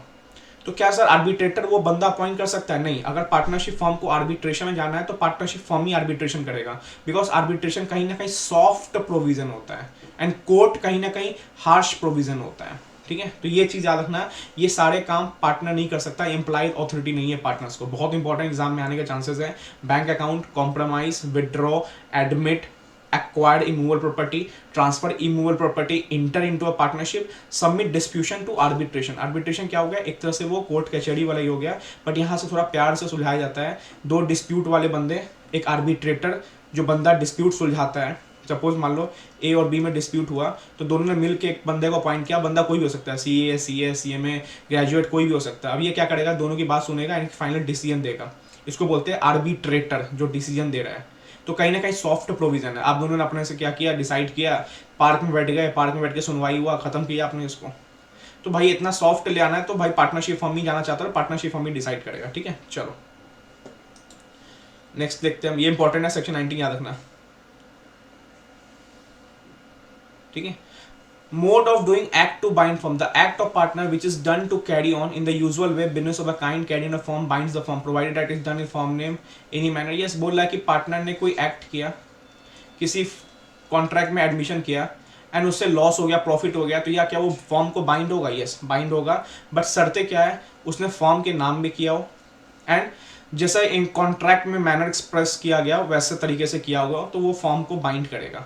आप ये नहीं बोल सकते पार्टनर, भाई पार्टनर है, अब म्यूचुअल एजेंसी है, पार्टनर करेगा कॉन्ट्रैक्ट, इमरजेंसी में भी वर्क करेगा, अभी देखेंगे आगे जाके। तो क्या पार्टनर ने काम कर दिया तो हम उसको बाइंड नहीं करेंगे? करेंगे, बट तभी करेंगे जब उसने फॉर्म नाम से किया हो, एबीसी एसोसिएट्स के नाम से किया हो, ठीक है, एंड कहीं ना कहीं जैसा कॉन्ट्रैक्ट में एक्सप्रेस होगा उस तरीके से किया हो एंड बिजनेस पर्पस के लिए हो, तभी उसको बाइंड मानेंगे फॉर्म पे। अदरवाइज वो अपने नाम से कर रहा है, कल होके कांड हो गया, तो क्या वो फॉर्म का गलती है? नहीं भाई, वो पार्टनर गलती है, पार्टनर समझेगा।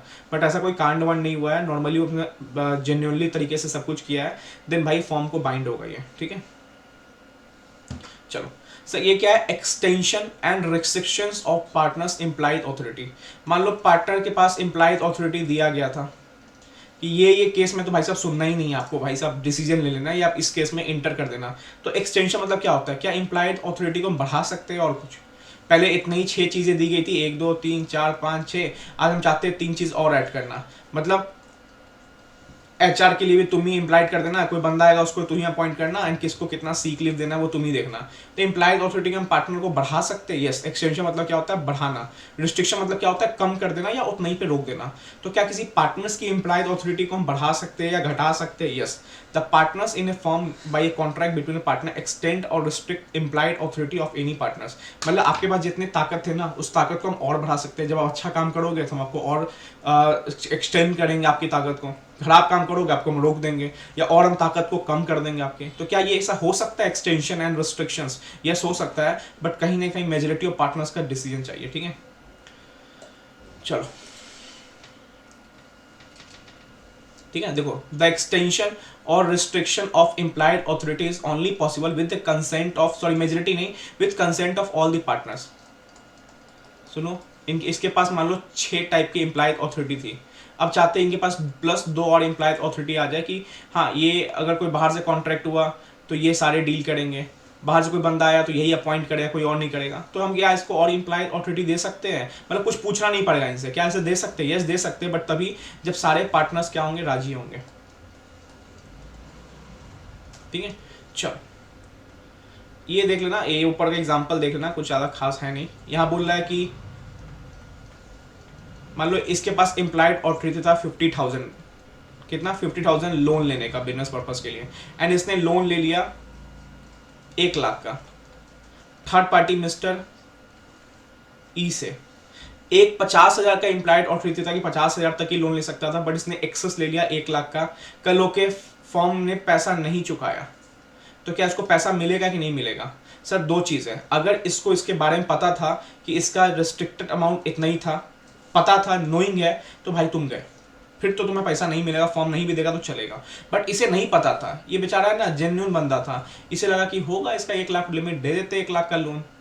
कल लोग इसने लोन नहीं चुकाया एंड इसे पता नहीं था, ठीक है, इसको कुछ आइडिया नहीं था, देन फॉर्म को देना पड़ेगा इसको 1 लाख का लोन। तो कहीं ना कहीं अगर कोई पार्टनर अपने क्या कहते नहीं, अपने ऑथोरिटी से बियॉन्ड जाके काम करता है एंड सामने वाले से कोई लोन लेता है, कुछ गुड्स लेता है, कल हो गए वो चुका नहीं पाया फॉर्म, तो क्या सामने वाले को हम उसको उस चीज़ को ठीक करके देंगे? सर डिपेंड करता है, क्या वो सामने वाले को पता था कि इस पार्टनर की ऑथोरिटी इतनी ही है? अगर पता था कि यार इसके पैर तो उतने ही फैला सकता है जितना चादर है, तो भाई फिर तो नहीं, फिर तो आप गए, थर्ड पार्टी आप गए यहाँ पे। बट इसे नहीं पता था, अरे इसको क्या मतलब, इसे आइडिया ही नहीं है, नोइंग ही नहीं है, होगा 1 लाख, इसको लगा होगा 1 लाख रुपये, दे दिया 1 लाख का, पता चला बाद में तो यार इसकी लिमिट ही 50,000 लेने की थी, अब क्या? तो कोई बात नहीं, अगर आप जेन्युइन हो, गुड फेथ में किया आपने, तो आपको आपका पैसा मिल जाएगा। तो वही चीज़ था, ठीक है। अगर पार्टनर अपने क्या कहते नहीं है, इम्प्लाइड ऑथोरिटी से बियॉन्ड जाके काम करता है, तो चेक करना पड़ेगा जो थर्ड पार्टी क्या उसको पहले से आइडिया था, नहीं आइडिया था, कोई बात नहीं, जो भी बियॉन्ड काम किया वो पैसा मिल जाएगा आपको विथ इंटरेस्ट। पता था तब तो आप गए, ठीक है। वही बात है, दो चीज़ है, अगर थर्ड पार्टी को पता था अबाउट द रिस्ट्रिक्शंस तो भाई आप गए, टाटा बाय बाय, नहीं मिला पैसा तो गए। अगर थर्ड पार्टी को नहीं पता था डैट ये पार्टनर सा डील कर रहा है, ये पार्टनर का रिस्ट्रिक्शंस नहीं पता इसको, देन आप बच सकते हो वहाँ पे, ठीक है। चलो यही सिंपल एग्जाम्पल था। अब हम यहाँ पे आते हैं इफेक्ट ऑफ, देखो ये partners authority in emergency. Sir कुछ लॉस को प्रोटेक्ट करने के लिए कर सकता है। सपोज कॉन्ट्रैक्ट ए और बी, एंड पार्टनर को पता था यार कॉन्ट्रैक्ट ए में जाने से ना हमको 10,000 का लॉस कम होगा, जल्दी से जाना पड़ेगा, तो क्या ये एक डिसीजन रखेगा, सबको बुलाएगा, सबकी बात सुनेगा, तब तक कॉन्ट्रैक्ट ए चला जाएगा, फिर कॉन्ट्रैक्ट बी मिलेगा, उसमें 10,000 का नुकसान है।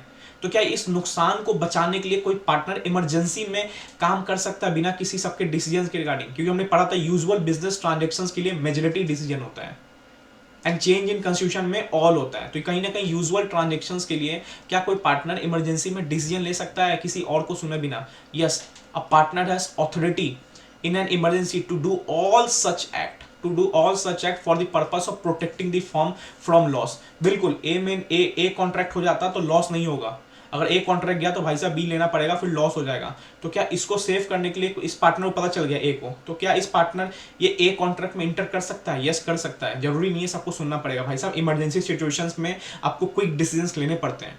तो क्या कोई पार्टनर क्विक डिसीजन ले सकता है? यस, ले सकता है, बट तभी जब ऑर्डिनरी प्रूडेंस में होगा। ठीक है सर, मतलब इसमें आपका गुड फेथ होना चाहिए, कोई छल कपट, कोई फ्रॉड नहीं होना चाहिए। ठीक है, एंड यस, ये बाइंड होगा फॉर्म को।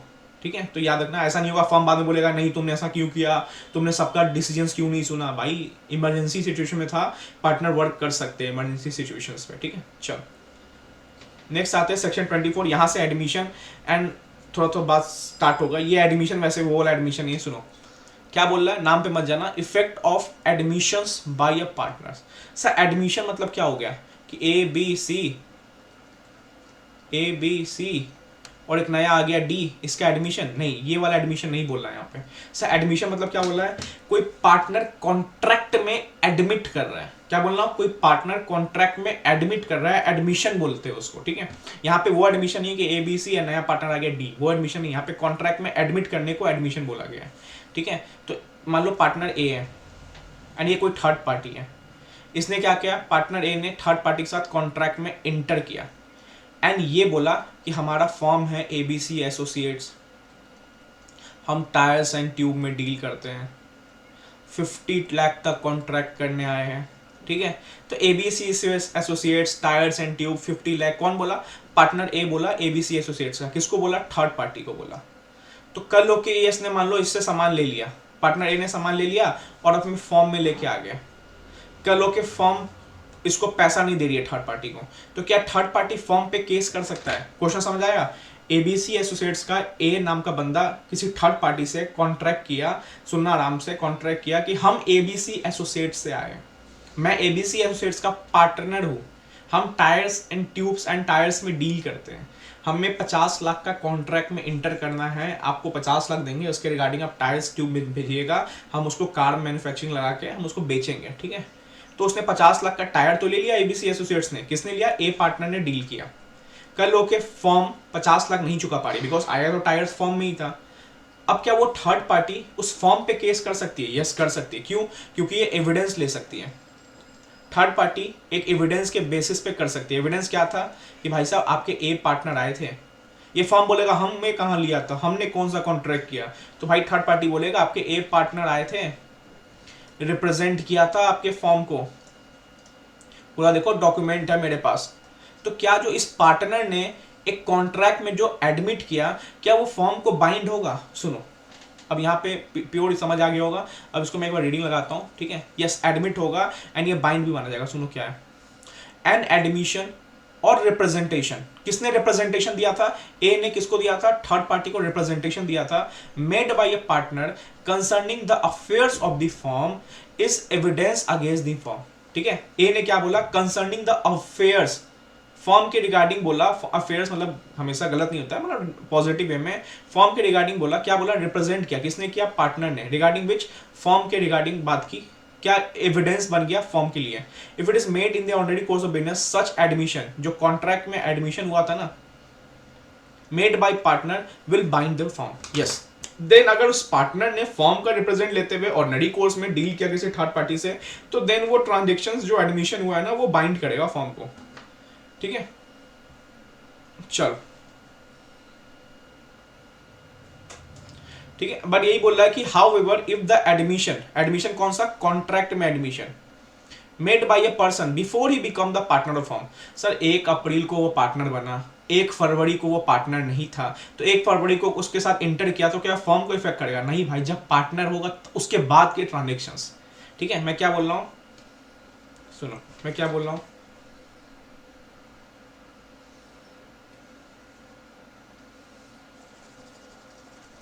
देखो क्या बोल रहा है यहाँ पे, हाउ एवर लाइन क्या बोल रहा है, सुनो। सर 1 मार्च को मिस्टर ए पार्टनरशिप में आया, उसने तब जाके रिप्रेजेंटेशन दिया। ठीक है, सुनो 1 मार्च को रिप्रेजेंटेशन दिया, 1 मार्च को पार्टनर बना, अब मान लो 3 मार्च को रिप्रेजेंटेशन दिया, तो क्या वो रिप्रेजेंटेशन बाइंड करेगा? यस, बिकॉज ऑलरेडी पार्टनर था 1 मार्च को। बट सर ऑलरेडी 1 जनवरी को ना मिस्टर ऐसे ही घूमते गया था एंड और किसी रिप्रेजेंटेशन दिया था, उस समय ये पार्टनर नहीं था, तो भाई 1 जनवरी को उसने पर्सनली इंडिविजुअली बेसिस पे किया, तो फर्म क्यों बाइंड होगा? इंडिविजुअली भाई साहब होते हैं 5-5 साल कहीं और कांड करके आते हैं, फिर पार्टनरशिप में इंटर करेंगे तो क्या फर्म लाइबल होगी? नहीं, इंडिविजुअली आपने कांड किया, 1 जनवरी को आपके किसी के साथ कॉन्ट्रैक्ट किया, आप 1 मार्च को पार्टनरशिप फॉर्म में आ गए, तो क्या वो फॉर्म बाइंड हो जाएगी? नहीं भाई, 1 जनवरी को आप पार्टनर ही नहीं थे, जब पार्टनर ही नहीं थे तो क्यों बाइंड होगा? ठीक है, वही चीज है। चलो सेक्शन नंबर 24 देखते हैं। 50% 60% लो, 50-60% हमारा यूनिट 2 खत्म होगा, बहुत बड़ा यूनिट है, रेगुलर क्लास में 5-6 क्लास लगता है इसमें। सुनो, effect of notice to acting partner. Sir notice मतलब क्या बोल रहा है? मान लो 3 पार्टनर है, ये फॉर्म है, ठीक है, कोई थर्ड पार्टी है, फर्म ने कभी थर्ड पार्टी को कोई गुड्स दिए, ठीक है, कब गुड्स दिए? 1 अप्रैल 2022। इस थर्ड पार्टी के गुड्स में निकल गया डिफेक्ट, कब? 1 जून 2022। ये डिफेक्ट बेचारा थर्ड पार्टी प्यार से जाके फर्म को समझाने जा ही रहा था, बीच में मिल गया ये mister A B C, mister A partner मिल गया बीच में इसको, तो थर्ड पार्टी ने बोला भाई साहब क्या गुड्स बेचते हो, तुम्हारे फर्म क्या गुड्स बेचता है, डिफेक्ट निकल गया। ये बोला अरे ठीक है, मैं फॉर्म को बोल दूंगा, फॉर्म में बता दूंगा, आपका डिफेक्ट क्या हो जाएगा? ओके हो जाएगा। कब हुआ ये सब?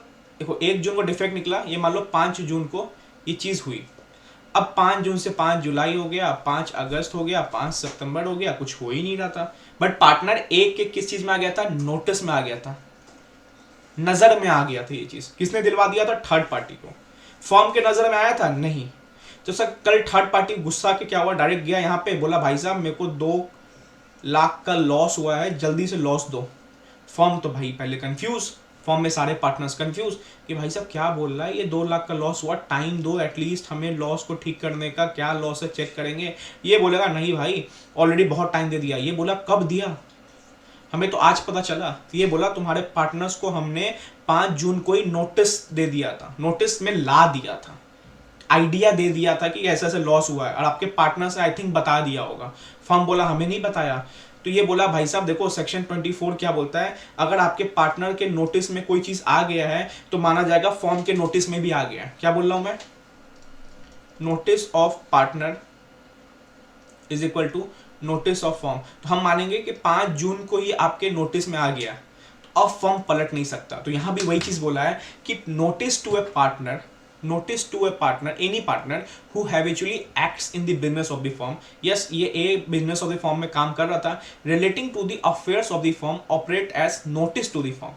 वही बोला notice to a partner is equal to notice to the firm. तो 5 तारीख के जब पार्टनर ए के नोटिस में वो चीज आ गया था, तो भाई साहब 5 तारीख को फर्म के नोटिस में भी आ गया। तो अब हम तुमसे जो पैसा लेने आए ना, तो ऐसे अनजान मत बनो कि आपके नोटिस में नहीं आया था। ठीक है, चलो यहाँ पे क्वेश्चन बन सकता है, सुनो, the partner to whom such notice is given must be acting in the business at that time. ये इंपॉर्टेंट है दोस्त, जिस पार्टनर के नोटिस में वो चीज आया ना, वो पार्टनर एक्टिव होना चाहिए।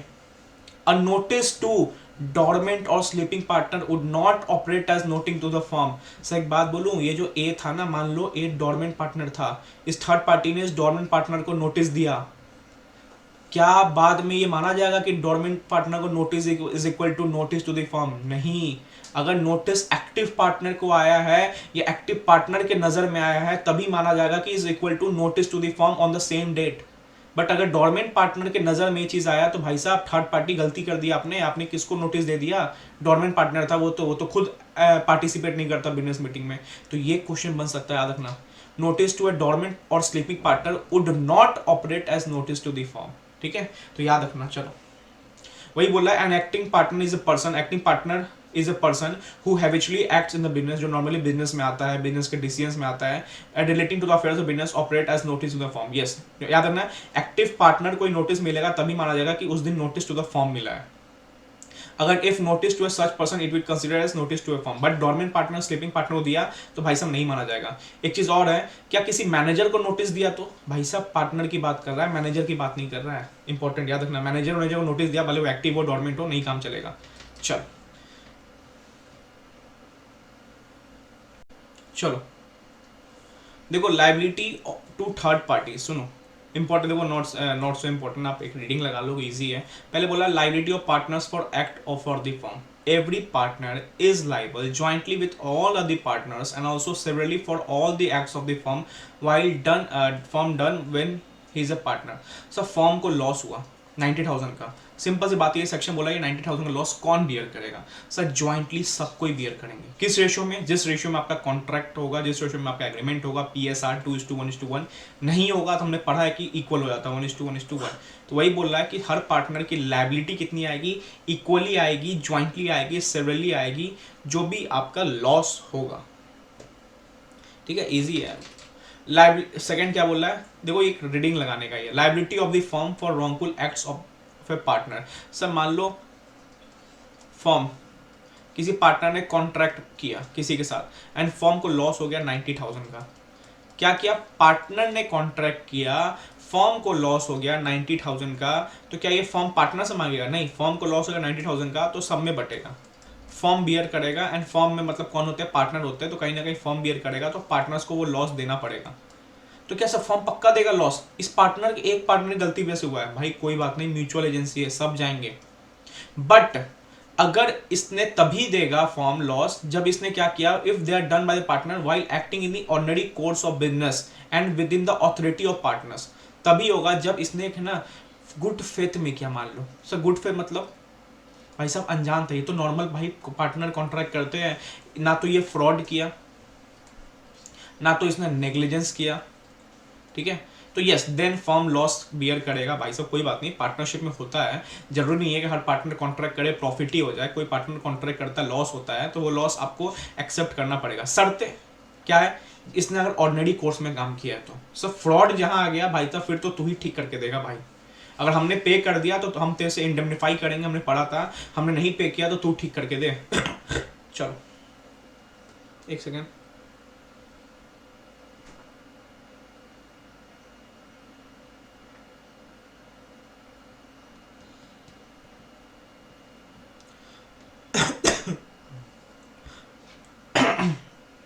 चलो ठीक है।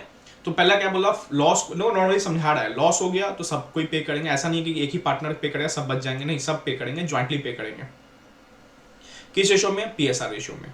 नहीं है तो इक्वल। सर दूसरा क्या बोला, फर्म की लायबिलिटी आएगी? यस फर्म की लायबिलिटी आएगी, तभी आएगी जब पार्टनर ने गुड फेथ में काम किया, कोई नेग्लिजेंस नहीं किया, कोई फ्रॉड नहीं किया। ठीक है,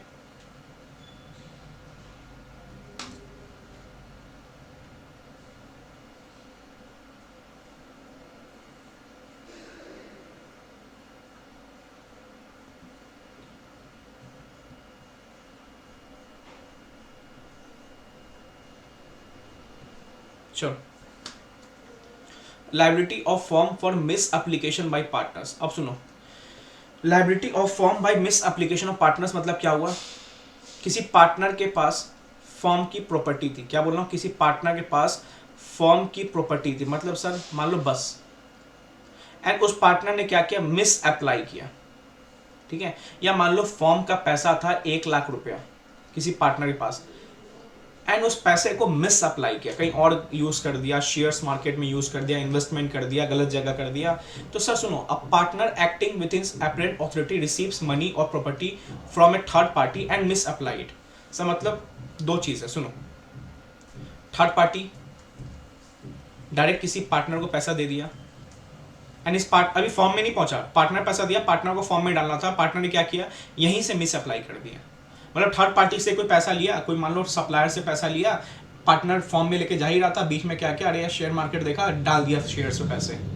सेकंड क्या है, फॉर्म के अकाउंट में आ गया, a firm in the course of business receive money, firm ने पैसा ले तो लिया थर्ड पार्टी से, अब उस पार्टनर ने क्या किया, फर्म से पैसा निकाल के मिसअप्लाई कर दिया। दोनों समझ आया? पहला क्या था, थर्ड पार्टी से डायरेक्ट पार्टनर पैसा लेके मिसअप्लाई कर रहा है। सेकंड केस क्या था, पार्टनर नहीं लिया पैसा। सेकंड केस में क्या था, फर्म के पास अकाउंट में पैसा आया बट पार्टनर ने निकाला पैसा और मिसअप्लाई कर दिया। तो दोनों केस में क्या होगा, दोनों केस में क्या होगा सुनो, by any of partner while it is in custody of the firm is liable to make good loss. भाई साहब फर्म पहले उस थर्ड पार्टी को वो लॉस जो है ना वो ठीक करके देगा फर्म, एंड बाद में इंडेमनिफाई कर लेगा पार्टनर से। भाई साहब फर्म क्या बोलेगा थर्ड पार्टी को, रुक अभी मैं तेरे को जितना लॉस हुआ है ना इसकी वजह से 1 लाख का तूने पैसा दिया था बट पार्टनर मेरा मिसयूज किया, पहले 1 लाख मैं तेरे को वापस कर रहा हूँ। एंड फर्म क्या बोलेगा पार्टनर को, भाई साहब इंडेमनिफाई करो, तुमने फ्रॉड किया, तुमने मिस अप्लाई किया, इंडेमनिफाई करो मतलब कंपनसेट करो। तो पहले बोल दिया कि जो भी अगर पार्टनर मिस अप्लाई कर रहा है पहले तो फर्म ठीक करके देगा थर्ड पार्टी को, देन हमें पढ़ा हुआ है कि फर्म उसको क्या करता है, इंडेमनिफाई करता है पार्टनर से। तो वही चीज है with in the authority and receive money. And दो चीज है, पहला केस में क्या था, जो डायरेक्ट पार्टनर पैसा रिसीव कर रहा था एंड मिस अप्लाई कर रहा था, मतलब फर्म थर्ड पार्टी से पार्टनर पास पैसा आया, पार्टनर ने मिस अप्लाई किया। दूसरा केस क्या था, थर्ड पार्टी से फर्म में पैसा आया, फर्म में से पार्टनर निकाला, देन मिस अप्लाई किया। तो भाई साहब दोनों केस में पहले फर्म क्या करेगा, ठीक करके देगा, देन फर्म इंडेमनिफाई करेगा पार्टनर्स को, कंपनसेट करेगा, भाई साहब पार्टनर तेरे वजह से ये सब हुआ, पैसा निकाल, मैंने 1 लाख रुपए पे किया इस थर्ड पार्टी को। ठीक है, चलो next important section number 29। Sir 29 क्या बोलता है, right of transferee of partners interest. सुनो सर ट्रांसफर क्या होता है, सुनो उसको मैं थोड़ा मिटा देता हूँ। ट्रांसफरी एंड ट्रांसफर क्या होता है, सुनो ट्रांसफर क्या होता है, इंपॉर्टेंट है, एग्जाम में आ सकता है। ठीक है, ये मान लो मिस्टर वसूली, ये मिस्टर ए एक फर्म में पार्टनर थे, ABC एंड एसोसिएट्स। वसूली भाई ने मिस्टर ए को पर्सनली मान लो 3 लाख रुपीस लोन दिया था। किसने दिया था, वसूली भाई ने किसको, ए को 3 लाख रुपीस लोन दिया था। अब ए क्या किया, उस पैसे को उड़ा दिया। वसूली भाई बार बढ़ाए पैसे मांगने के लिए, बार बढ़ाए पैसे मांगने के लिए, बार बढ़ाए पैसे मांगने के लिए, बार बढ़ाए पैसे मांगने के लिए, ए पैसा नहीं दे पा रहा था। तो ए ने बोला यार थक गया वसूली भाई, कितने बढ़ाओगे, एक काम करो मेरा है ना राइट ले लो। राइट मतलब क्या होता है, अधिकार, मेरा अधिकार ले लो, किसमें, पार्टनर्स इंटरेस्ट में, मतलब मेरा राइट खरीद लो। राइट खरीद मत लो, तुमने 3 लाख का लोन दिया था ना, मैं चुका नहीं पा रहा हूँ, एक काम करो मैं अपना राइट तुम्हें दे रहा हूँ। तो जो देने वाला होता है ना ये होता है ट्रांसफरर, और जो उसको राइट मिला वो क्या होता है, ट्रांसफरी।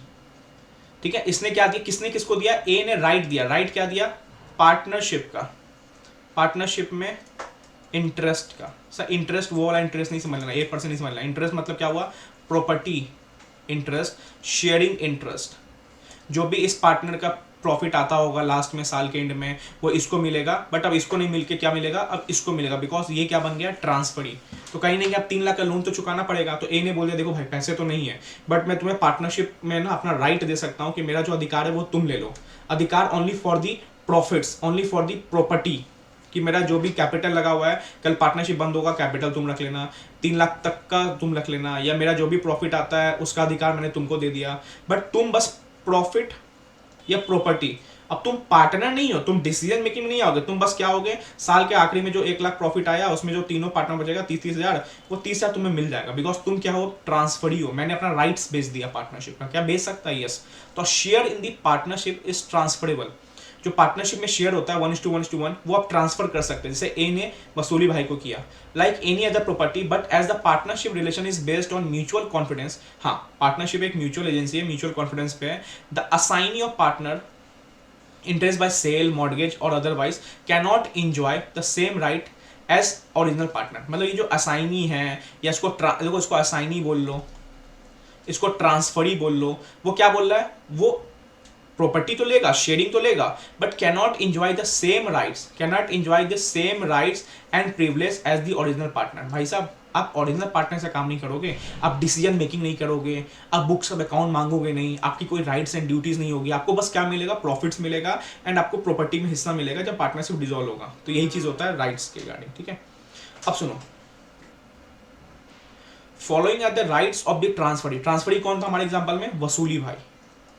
ठीक है, वसूली जो भी लिखना, अब देखो क्या क्या राइट्स है ट्रांसफर के, पहले समझा दिया क्या क्या नहीं है, क्या क्या नहीं कर सकता है वो। Cannot interfere in the conduct of business, भाई साहब आप बीच बीच में उंगली नहीं कर सकते हैं।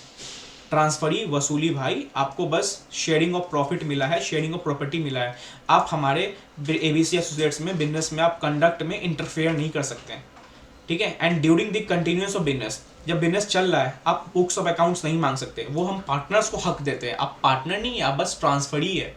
तो आप बुक्स ऑफ अकाउंट्स जो हमारे अकाउंट्स बनते हैं जनरल लेजर ये सब महीने के सप्ताह के, वो सब नहीं मांग सकते एंड मांग भी नहीं सकते, और आपको हम चेक करने भी नहीं देंगे। इंस्पेक्शन मतलब क्या होता है, पूछताछ कि भाई साहब क्यों नहीं दे रहे, हम नहीं बताएंगे आपको, आपका कोई हक नहीं है। तो याद रखना क्या क्या पहले बोला, आप पहला क्या बोला, आप इंटरफेयर नहीं कर सकते। दूसरा क्या बोला, आप आस्क मतलब क्या होता है, मांग नहीं सकते। एंड तीसरा क्या बोला, आप पूछताछ नहीं कर सकते बुक्स ऑफ अकाउंट के रिगार्डिंग। तो ट्रांसफर ही हो, प्रॉपर्टी राइट्स लो, शेयरिंग राइट्स लो, निकल लो। तो transfer is only entitle to receive the shares of the profits, जो प्रॉफिट आएगा 90,000 का शेयर 1:1 तो 30,000 वही मिलेगा। And he is bound to accept the profits agreed by partners. अब 30,000 मिल रहा है, अब वसूली भाई बोला नहीं मैं पूरा 90,000 लूंगा, तो ना भाई, जितना शेयर है ना उतना ही लो वसूली भाई। तुमको हमारा डिस्प्यूट ए से है, तुम ए समझो, हम पार्टनरशिप फॉर्म में ए को 30,000 देते हैं, तुमको भी 30,000 देंगे, तुम ट्रांसफर ही चुपचाप रख लो। अब सुनो, क्या सर और ट्रांसफर कुछ नहीं मिलेगा? मिलेगा, बट कब मिलेगा? Receive shares of assets, assets भी प्रॉपर्टी है, प्रॉपर्टी मिलता है। कब मिलेगा प्रॉपर्टी में? अब ये नहीं बोल सकते बीच में निकाल के भाई मेरा प्रॉपर्टी तो नहीं। कब मिलेगा? जब डिसोल्यूशन होगा, जब फॉर्म बंद होगा तब प्रॉपर्टी मिलेगा। अब ये नहीं कि एक का प्रॉपर्टी है तुमने बोल दिया नहीं गाड़ी निकालो, ये निकालो, वो निकालो, या एक का कैपिटल है ये निकालो, नहीं, वो सब तब मिलेगा आपको। नॉर्मली सालों साल प्रॉफिट मिलेगा। हाँ, जब डिसोल्यूशन होगा, बंद होगा, तब आपको क्या मिलेगा? आपका शेयर मिलेगा जो ए का शेयर था, एंड आप उस समय अपना अकाउंट्स मांग सकते हो। जब बंद हो गया या जब रिटायरमेंट हो गया उस ट्रांसफरर का, देखो रिटायरमेंट ऑफ ट्रांसफरर, ट्रांसफरर कौन था यहाँ पे? मिस्टर ए था। तो ए अब जा रहा है, रिटायर ले रहा है, तो आपको भाई अब तो सब कुछ दे सकते हैं, तो आपको बुक्स ऑफ अकाउंट दे देंगे एंड आपको आपका शेयर दे देंगे उस समय। बट ड्यूरिंग द ए, जब ए अभी रिटायर नहीं लिया हुआ है, फॉर्म बंद नहीं हुआ है, तो during the continuous of business आप ये सब नहीं कर सकते। तो ये चीज याद रखना। आ सकता है कि क्या क्या ट्रांसफर ही नहीं कर सकता है, एंड कर सकता है कब? जब फॉर्म बंद हो जाए या जब ए ट्रांसफर ले ले, ए जब रिटायरमेंट ले ले, जो ट्रांसफर जब रिटायरमेंट ले ले। किसके लिए कर सकता है? अपना शेयर्स मांगने कर सकता है एंड बुक्स ऑफ अकाउंट मांगने के लिए कर सकता है, ठीक है। अब माइनर रिगार्डिंग पढ़ेंगे, इंपॉर्टेंट है, ब्रेक ले लेते हैं।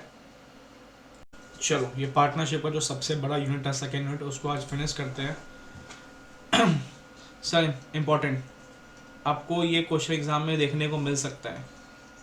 Miners admitted to the benefit of partnership. सबसे पहला क्वेश्चन, क्या माइनर किसी पार्टनरशिप फॉर्म में पार्टनर बन सकता है? पहले आपका आंसर आएगा सर बिल्कुल नहीं, बिकॉज हमने पढ़ा हुआ इंडियन कॉन्ट्रैक्ट एक्ट में a minor can not become a partner in a form because partnership is founded on a contract. हमने देखा है कि पार्टनरशिप जो होता है वो कॉन्ट्रैक्ट से बनता है, एंड अगर माइनर कॉन्ट्रैक्ट करने लगे तो भाई साहब माइनर के साथ कॉन्ट्रैक्ट हमेशा वाइड होता है। तो पहले क्लियर कट बोल दिया, minor can not become a partner, नहीं बन सकता भाई, but he can validly given a shares in the partnership profit, बस ये only for the benefits बन सकता है। सब मतलब सुनो, मान लो पार्टनरशिप फॉर्म में 3 लोग थे, ए बी सी।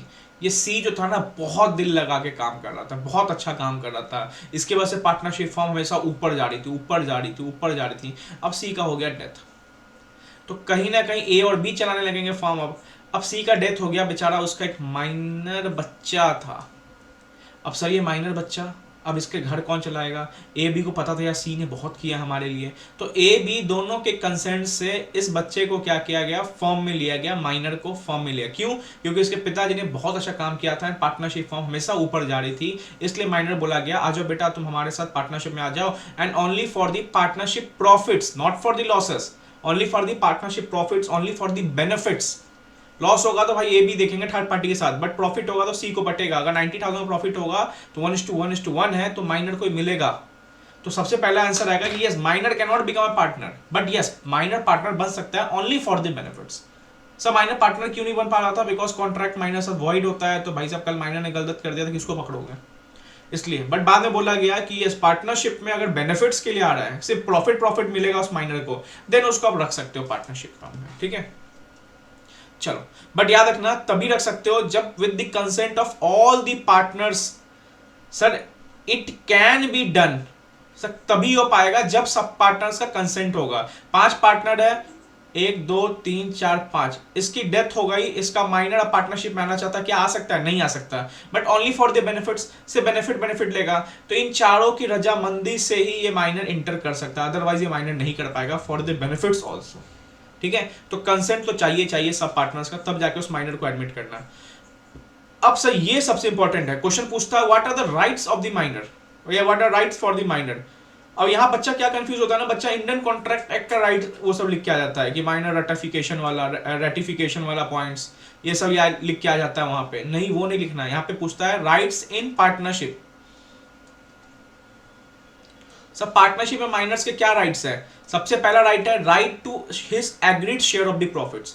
अब इन चारों पार्टनर ने बोला चल ठीक है माइनर को एडमिट कर लेते हैं, इसके पापा जी ने बहुत अच्छा काम किया था, तो पापा जी का 1:1:1:1:1 का जो शेयर था ना इसको भी मिलेगा। तो कल के फॉर्म को 1 लाख का प्रॉफिट हुआ, सबको 20-20 हजार मिलना था, तो क्या इस माइनर को 20 हजार मिलेगा? यस। तो माइनर के पास पहला अधिकार क्या है? जो शेयर ऑफ प्रॉफिट्स है वो मिलेगा उस माइनर को।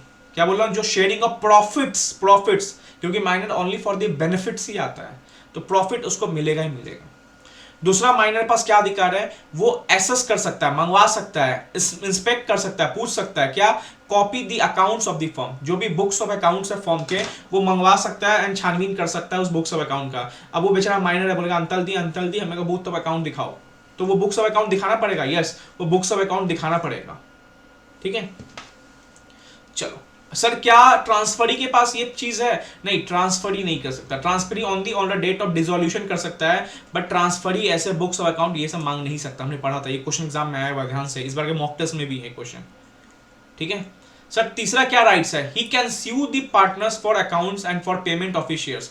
मान लो किसी पार्टनर ने इसको क्या दिया, मान लो मिस्टर ए थे, वो बुक्स ऑफ अकाउंट देखते थे, माइनर बोला अंकल वो बुक्स ऑफ अकाउंट दिखाना, वो बोला नहीं दिखाएंगे, तो क्या उस पार्टनर पे सू कर सकता है, केस कर सकता है? यस, कर सकता है।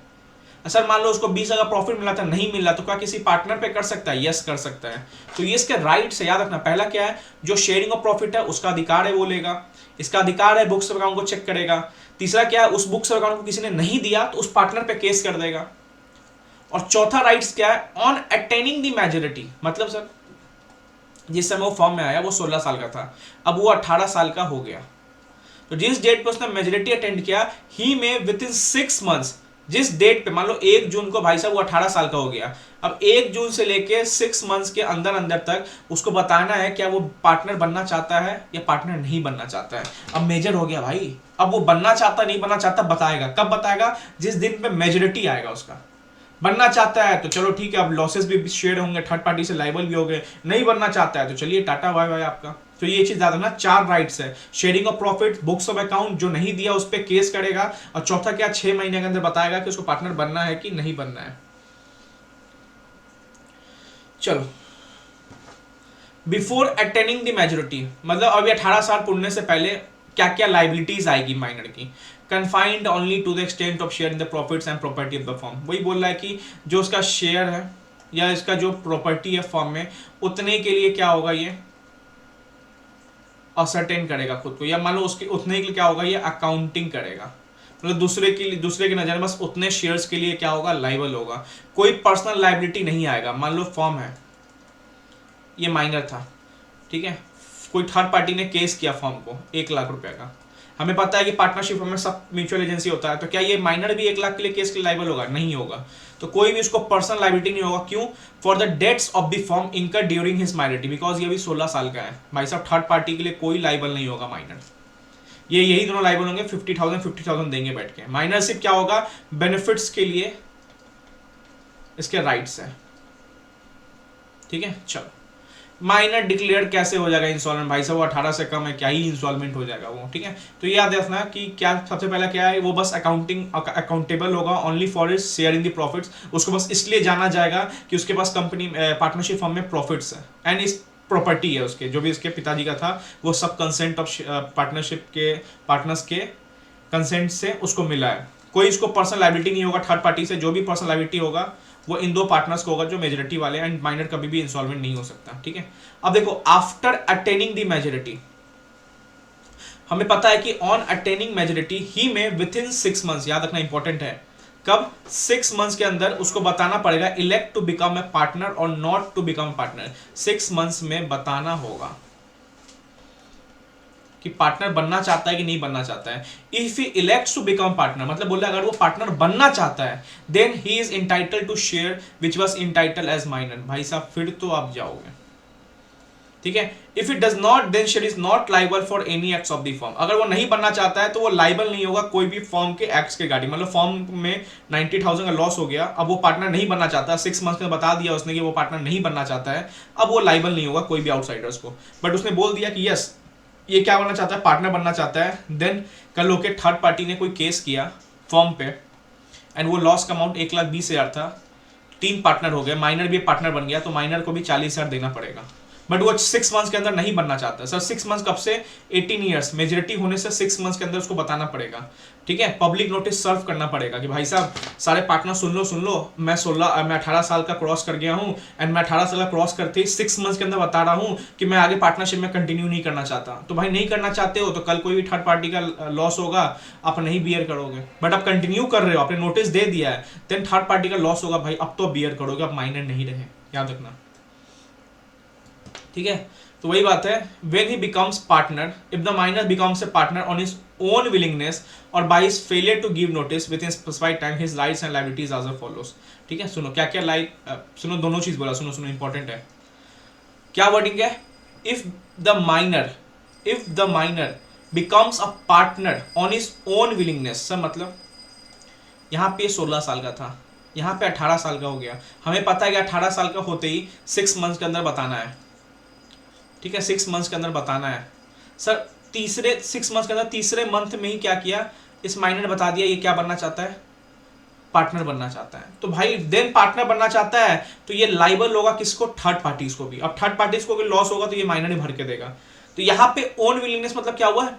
एक्सप्रेस कर दिया माइनर ने खुद से, और by his failure to give public notice. Sir 6 महीने बीत गए, माइनर अभी चुप था, कुछ नहीं बताया, इसने पब्लिक नोटिस नहीं दिया, तो क्या इसके बाद का जो लॉस होगा क्या ये माइनर बियर करेगा? यस, बिकॉज भाई साहब 6 मंथ्स के अंदर बताना था आपको कंटिन्यू करना है कि नहीं कंटिन्यू करना है। अगर 6 महीना बीत गए तो माना जाएगा कि आपको कंटिन्यू करना है, आपको कोई एतराज नहीं है। देन कल कोई लॉस होता है तो माइनर आप बियर करोगे वो लॉस, ठीक है। तो वही बात है कि बस personally liable to third parties. Liable होगा थर्ड पार्टीज कब? जब वो खुद बता दे या जब 6 महीने बीत जाए। Failure to give public notice, failure कब होगा? जब 6 महीने बीत जाएंगे, इसीलिए, ठीक है। His share the property profit from same, sharing उसका सेम रहेगा जैसे वो माइनर के समय था, ठीक है। चलो, when he elects not to become a partner, sir वो नहीं बनना चाहता पार्टनर, तो भाई सिंपल सी बात है, his rights and liabilities when it elects not to become a partner, सुनो, his shares shall not be liable, एक लाइन हटा दो, ठीक है, his shares shall not be liable for any acts of the firm done after the date of notice। Sir क्या बोला मैंने? यहाँ पे 16 साल का था, यहाँ पे 18 साल का था, 6 मंथ्स के अंदर इसने बता दिया, तो जैसे इसने डेट ऑफ नोटिस दे दिया ना, उसके बाद नहीं लाइबल होगा कोई भी फर्म के एक्ट के लिए, बिकॉज उसने बता दिया वो पार्टनर नहीं बनना चाहता है, तो भाई क्यों थर्ड पार्टी लाइबल होगा, ठीक है। चलो, he shall be entitled to sue the partner for the sharing in profits and property, the minor shall give notice to the registrar that he is not become partner। yes, अब minor को मान लो कुछ profit मिलना था, अब वो profit नहीं मिला है, क्या माइनर बिना प्रॉफिट लिए चला जाएगा? अगर वो छोड़ना भी होगा, नहीं भाई प्रॉफिट तो देना उसको। अगर किसी पार्टनर ने उसका प्रॉफिट रोका तो वो माइनर अभी भी उसको स्यू कर सकता है।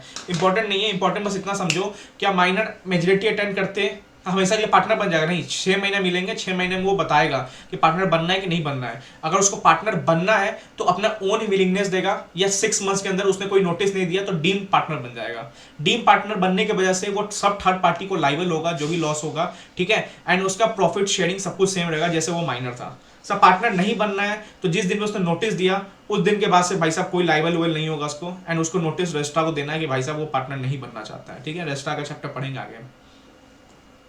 चलो, अब अपना लास्ट टॉपिक स्टार्ट करते हैं, legal consequences of partner coming in coming out. Sir coming in मतलब क्या होता है? एक तरह से पार्टनर का एडमिशन हो रहा है। कमिंग आउट मतलब भाई साहब रिटायरमेंट या डेथ हो रहा है। सबसे पहला एडमिशन हो रहा है तो क्या याद रखना है? कुछ नहीं है, ये बेकार का लाइन है। एनी चेंज, हमें पता है कि जो भी एडमिशन होता है उसमें कहीं ना कहीं रिकंस्टिट्यूशन ऑफ फॉर्म होता है, तो any change in the relation of partner will result in reconstitution of form. Sir पूछ सकता है 4 ऐसे केस जहां पे रिकंस्टिट्यूशन होता है, admission, retirement, death, change in business जो पहले चला रहे थे, या फिक्स पीरियड के बाद अगर अपना पार्टनरशिप चला रहे हो विल वाला, तो यहाँ पे आपका क्या होगा, रिकंस्टिट्यूशन ऑफ द फॉर्म होगा। एक सेकेंड,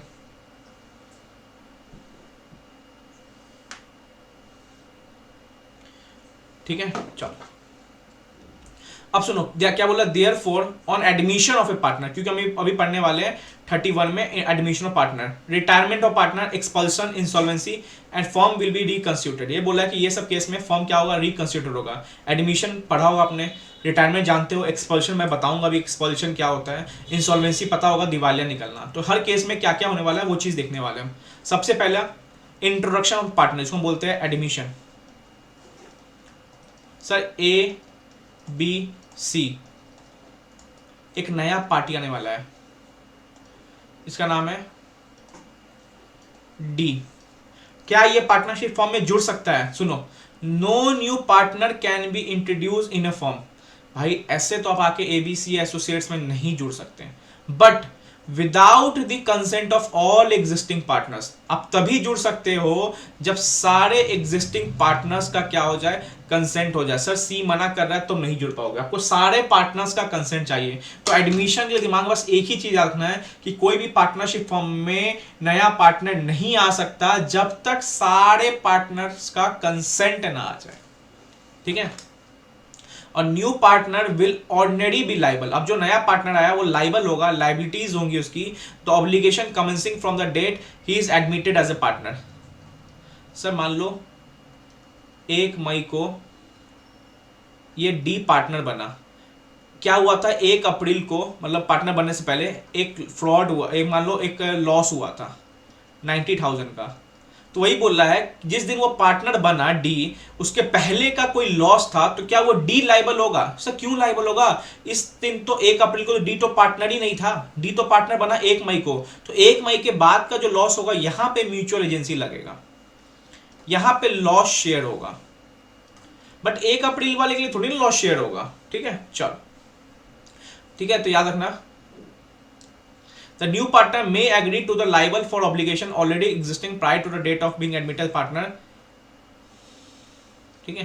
अब सुनो, यहां पे एक चीज बहुत इंपॉर्टेंट बोला, सुनो ये लाइन याद रखना, बस यहीं तक याद रखना।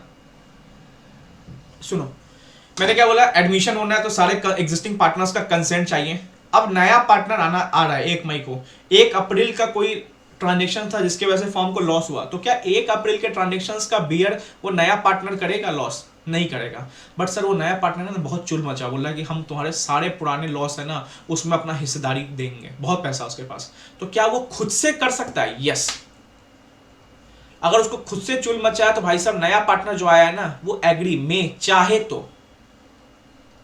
तो एग्री कर सकता है, लाइबल हो सकता है हर एक ऑब्लिगेशंस, हर वो ट्रांजेक्शंस, हर वो लॉस के लिए जो ऑलरेडी एग्जिस्टिंग था, पहले से था, prior to the date of being admitted as a partner. मतलब 1 मई से पहले के जितने लॉस है उसके लिए वो क्या कर सकता है, लाइबल हो सकता है। बट कब? जब पार्टनर, वो नया पार्टनर, जब न्यू पार्टनर चाहे तो, वो चाहेगा तो। बट आप फॉर्म जबरदस्ती उस पर नहीं लाइबिलिटी थोक सकते। अगर वो उसने बोला कि हाँ चलो ठीक है आपके पहले के 1 लाख 2 लाख के लॉस थे ना, चलो मेरे को भी हिस्सेदार रखना, हम भाई भाई है, तो वो हो सकता है। बट अगर वो नहीं चाह रहा है तो आप ऐसा नहीं कर सकते। तो एडमिशन में चीज याद रखना। Sir retirement of a partner क्या होता है? सर फर्म से एक ए बी सी है और सी जा रहा है, तो सी की क्या हो गई सर? रिटायरमेंट हो गई। तो क्या रिटायरमेंट ऐसा ही हो जाता है? नहीं, सुनो, रिटायरमेंट वर्ड्स यूज तभी होगा जब मान लो एक फर्म में ए बी सी पार्टनर्स हैं एंड सी जाना चाहता है। सर जाना चाहता है मतलब इसका रिटायरमेंट हो रहा है, एंड जब ये रिटायरमेंट ले रहा है ना, प्लस एक चीज याद रखना, पार्टनरशिप फॉर्म कंटिन्यू होना चाहिए। अगर ये रिटायरमेंट ले रहा है वो बोल रहा है चलो फॉर्म डिसॉल्व करो, देन ये रिटायरमेंट नहीं, एक पूरा केस को बोला जाएगा डिसॉल्यूशन। बट ये रिटायरमेंट ले रहा है सी और बोल रहा है चलो ठीक है तुम दोनों अपना फॉर्म कंटिन्यू करना, देन इसको बोला जाएगा रिटायरमेंट। देखो याद रखना, रिटायरमेंट प्लस पार्टनरशिप कंटिन्यू कर रहा है, देन इस रिटायरमेंट को रिटायरमेंट का नाम देना। बट ये रिटायरमेंट ले रहा है, रिटायरमेंट के साथ बोल रहा है कि फॉर्म को डिसोल्यूट करो, फिर ये रिटायरमेंट का नाम मत लेना, बोलना भाई साहब पार्टनरशिप फॉर्म का ही डिसोल्यूट हो रहा है। तो रिटायरमेंट कब होगा? ये वाला रिटायरमेंट जब पार्टनरशिप फॉर्म आगे कंटिन्यू करने वाला है ए और बी। तो सुनो, a partner is set to be retired, partner retire कब बोला जाएगा, when he ceases to be member of the firm, member नहीं यहां पे पार्टनर लिखना चाहिए था, ठीक है। A partner is set to be retired when he ceases, ceases मतलब क्या होगा ना, रुक जाना, जब वो क्या हो गया, पार्टनर बनने के लिए लायबल नहीं हुआ, पार्टनर बनने से रुक गया, अब वो पार्टनर नहीं बनना चाहता है फर्म का, without bringing to an end the substantial relation between the others partner और between the firm and third parties, मतलब वो पार्टनर जा रहा है, अब partner is set to retire, partner जा रहा है, रिटायर ले रहा है, सीजेस टू पे पार्टनर, रुक गया, पार्टनर नहीं बनेगा वो अब द फर्म का, बट वो नहीं बनने के साथ साथ क्या बोल रहा है कि इस फर्म को है ना, without bringing to an end, इस फर्म को है ना एंड मत करो, इस फर्म को एंड मत करो, मतलब मैं जा तो रहा हूं प्लस फर्म को कंटिन्यू करना, भाई साहब ए और बी आप कंटिन्यू करना, ठीक है, without bringing to end and substantial relation between the others of the members of the partners और बिटवीन द फर्म। अब जो ए बी है ना, आप अपने फर्म के साथ कंटिन्यू करना, ए बी आप आउटसाइडर से कंटिन्यू करो, मैं बस जा रहा हूं यहां से, मेरे को अपना गुडविल दे दो, देन इसको बोला जाएगा रिटायरमेंट, ठीक है। अब सुनो क्या बोल रहा है, the retiring partner will continue to remain liable, अब ये चीज याद रखना, सुनो ये तो याद आ गया ना कि रिटायरिंग पार्टनर क्या होता है, जो फॉर्म छोड़ के जा रहा है एंड कहीं ना कहीं जो एग्जिस्टिंग पार्टनर्स बचे वो फॉर्म को कंटिन्यू करने वाले हैं, उसको बुलाया जाता है रिटायरमेंट पार्टनर का कॉन्सिक्वेंसेस। अब एक चीज सुनो, रिटायरिंग पार्टनर कौन, जो फॉर्म छोड़ रहा है एंड कहीं ना कहीं एग्जिस्टिंग पार्टनर्स फॉर्म को कंटिन्यू कर रहे हैं। सर एग्जिस्टिंग पार्टनर कंटिन्यू नहीं करना चाहते तो भाई साहब रिटायरिंग मत बोलो, बोलो डायरेक्ट फॉर्म का बंद हो गया, डिसॉल्यूट हो गया। अब सुनो ये लाइन क्या बोल रहा है, ये लाइन मैं तुम्हें समझाता हूं।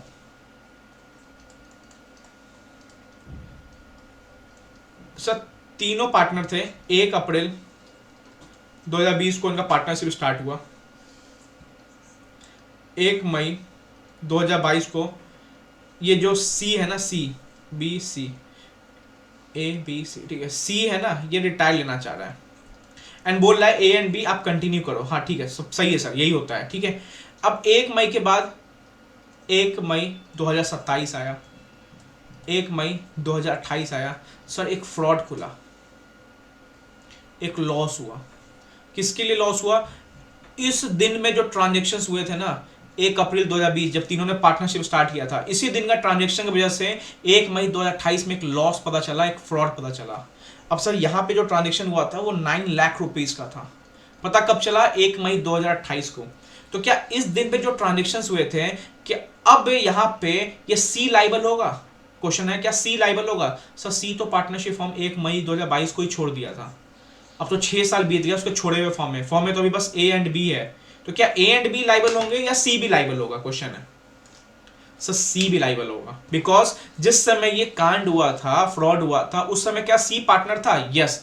तो आगे जब पढ़ोगे ना इंक्वायरी इन्वेस्टिगेशन कंपनी में फाइनल में, तो यहाँ पे ये पॉइंट डायरेक्टर्स की आता है, भाई साहब आप भले रिटायरमेंट ले लो, आप भले भाग जाओ, बट जिस टाइम पे आप थे उस टाइम का अगर फ्रॉड है, उस टाइम का अगर कुछ पैसा है, भले आप फॉर्म से भाग गए हो, रिटायरमेंट ले लियो, तब भी आप लाइबल हो गए उस टाइम में जिस टाइम में ये कांड हुआ था, अगर आप थे फॉर्म में एज ए पार्टनर, याद रखना।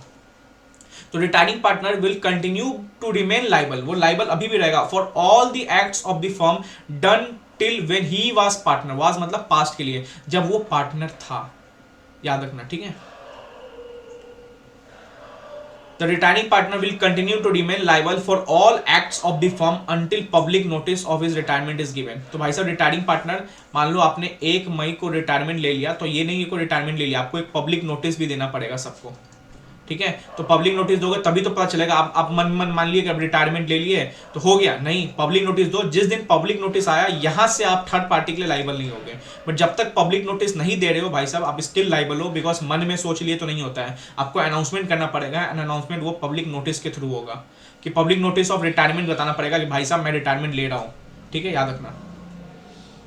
चलो सर नाउ एक्सपल्शन, एडमिशन देख लिया, आने का जाने का देख लिया, सब एक्सपल्शन क्या होता है ये समझाइए। चलो सर लास्ट देखते हैं, एक्सपल्शन क्या होता है, क्या बोला मैं, एक्सपल्शन इंपॉर्टेंट है एग्जामिनेशन पॉइंट ऑफ व्यू से। एक्सपल्शन मतलब होता है निकाल देना। देखो एक होता है रिटायरमेंट खुद जा रहा है, एक होता है एडमिशन खुद आ रहा है, बट कंसेंट सारे पार्टनर चाहिए, एक होता है एक्सपल्शन निकाल देना। सर ये कब होता है, जब बड़े फॉर्म होते हैं, बड़े फर्म मतलब जहाँ पे 10, 15, 20 पार्टनर्स होते हैं, वहाँ पे पता है कि एक भाई घर का भेदी लंका ढाए, एक के कांड करने की वजह से कहीं ना कहीं हम सब लाइबल होते हैं म्यूचुअल एजेंसी की वजह से। तो हम एक प्रोविजन डालेंगे अपने कॉन्ट्रैक्ट एक्ट में कि कल होके अगर किसी एक पार्टनर ने गलत काम किया या बहुत कॉन्ट्रैक्ट लॉसेस में लेके जा रहा है, हम इसको निकाल सकते हैं। ठीक है, याद रखना एक्सपल्शन मतलब क्या होता है, निकाल देना। ये कब होता है, बड़े बड़े फॉर्म्स में। ठीक है, बड़े फॉर्म मतलब 10, 15, 20 जहां पार्टनर्स होते हैं। तो सुनो, the power of expulsion must have existed in a contract. सबसे इंपॉर्टेंट, क्या सर हम मान लो कि 15 लोग का फॉर्म है, कल होके एक पार्टनर था मिस्टर वाई, वो इतना कॉन्ट्रैक्ट करा था, लॉस लॉस लॉस लॉस, हमने बोला 19 लोग ने बोला कि भाई तू निकल यहां से, तो क्या ये निकल जाएगा? नहीं। आपको पार्टनरशिप बनने समय अपने कॉन्ट्रैक्ट में ये बात लिखवाना पड़ेगा कि हम फ्यूचर में एक्सपल्शन का यूज करेंगे। मतलब कल कोई दिक्कत होता है तो हम किसी पार्टनर को निकाल सकते हैं। आपको पहले से ये चीज must have existed in a contract. किसमें? Between the partners. अब सुनो सर, कॉन्ट्रैक्ट में तो डाल दिया, ठीक है, कॉन्ट्रैक्ट में हो गया, आ गया। अब क्या एक्सरसाइज कितने लोग कर सकते हैं? मान लो 19 में से 3 लोग को लग रहा है कि यार ये पार्टनर वाई है ना गलत काम कर रहा है, हम तीनों मिलकर उसको निकाल देते हैं। क्या ये 3 लोग मिलकर निकाल सकते हैं? क्या बोला मैंने? टोटल 20 है, जिसमें से एक वाई है जो गलत काम कर रहा है, जो बचा 19 लोग, इसमें से 3 लोग चाह रहे हैं कि इसको निकाल देंगे। चलो सर, कॉन्ट्रैक्ट में है एक्सपल्शन का, क्या निकाल सकता है ये 3 लोग? नहीं। निकालने के लिए आपको मेजोरिटी चाहिए।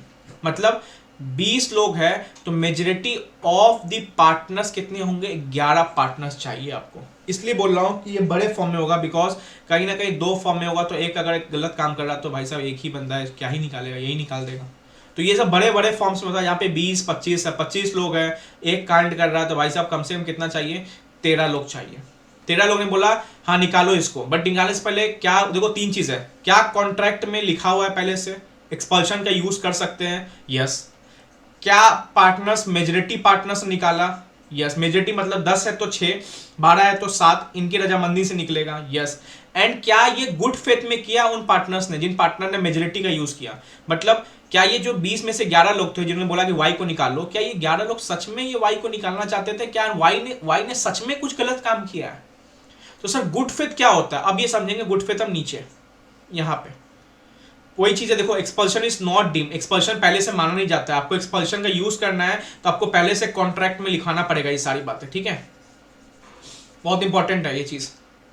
तो expulsion, power of expulsion must be exist in a contract. भाई साहब पहले से कॉन्ट्रैक्ट में होना चाहिए। आपके कॉन्ट्रैक्ट जब ड्राफ्ट होता है आपको पहले लिखना पड़ेगा कि हम पार्टनरशिप फर्म जिसमें ये पार्टनर्स है, कल लोग के किसी पार्टनर ने लॉस किया तो हम उसको निकाल देंगे, हमारे पास पावर है। तो ये चीज़ आपको कॉन्ट्रैक्ट में लिखवाना पड़ेगा। सेकेंड क्या है, कितने लोग एक्सरसाइज कर सकते हैं? मेजोरिटी, मतलब 20 लोग हैं तो अगर 11 लोग चाहते निकालना, निकाल दो। बट निकालने के साथ एक चीज देखना, क्या तुम गुड फेथ में कर रहे हो ना? जो 11 लोग हैं, क्या तुमने ऐसा तो नहीं है कि वाई से दुश्मनी है तो जबरदस्ती निकाल रहे हो, एंड वाई बहुत जेन्युइन बंदा है। सर अब गुड फेथ क्या होता है? सुनो, expulsion must be in interest of partnership. Sir मतलब कि पार्टनरशिप फॉर्म में वो जो वाई है ना, वाई अपने सिंगल एडवांटेज के लिए काम करता है, एज अ फॉर्म के लिए काम नहीं करता है। एंड इन 11 पार्टनर्स लगा यार, वाई जब भी आता है कॉन्ट्रैक्ट लेके, अपने फूफा जी का, मामा जी का, अपने भाई का पर्सनल प्रॉफिट्स कमाता है, तब ये 11 लोगों ने बोला कि निकालो इसको। तो वही बोला है कि एक्सपल्शन, निकालने वाला पावर तभी यूज करो जब पार्टनरशिप फॉर्म के लिए हो। मतलब एज ए इंडिविजुअल सोच के मत करो, अपना कोई पर्सनली खुन्नस मत निकालो, पर्सनली ग्रज मत निकालो। पार्टनरशिप फॉर्म का नुकसान हो रहा है उस पार्टनर के कॉन्ट्रैक्ट करने के बार बार वजह से, देन उस पार्टनर को निकाल दो। तो पार्टनरशिप के लिए होना चाहिए जो भी आप करने वाले एक्सपल्शन का यूज। सेकेंड क्या है, the partner to be expelled, जिसको निकाल रहे हो उसको एटलीस्ट एक नोटिस दे दो। ठीक है, नोटिस दे के बताओ, एटलीस्ट उसको बता तो दो कि तुमको निकालने वाले हैं। तो पहला क्या, ये नहीं कि बस हमको निकाल दिया, धक्का दे दिया, कल से आप बोलोगे नहीं आना है, नहीं ऐसा नहीं। पहला क्या है, निकाल इसलिए रहे हो बिकॉज वो कंटिन्यू लॉस कर रहा है, पार्टनरशिप फॉर्म का नुकसान हो रहा है। दूसरा क्या है, निकालो जरूर, कोई दिक्कत नहीं है, बट एटलीस्ट उसको क्या कर दो, एक नोटिस दे के नोटिस सर्व कर दो, उसको आइडिया दे दो कि हम तुमको निकालने वाले हैं। एंड तीसरा क्या है, एक opportunity of being heard they दो। सब बीइंग हर्ड मतलब क्या होता है, उसको बोलने का मौका दो, एटलीस्ट आप लोग सुनो। क्या भाई ये तो नहीं बोल रहा है कि भाई हमने, कोई मेरा भाई नहीं है, ये फंसाया जा रहा है, कोई हम मामा से नहीं कॉन्ट्रैक्ट करते, वो मेरा मामा है ही नहीं, एक और घर का बेदी है एक्स, ये जानबूझ के आप लोग कान में ये बात डाल रहा है।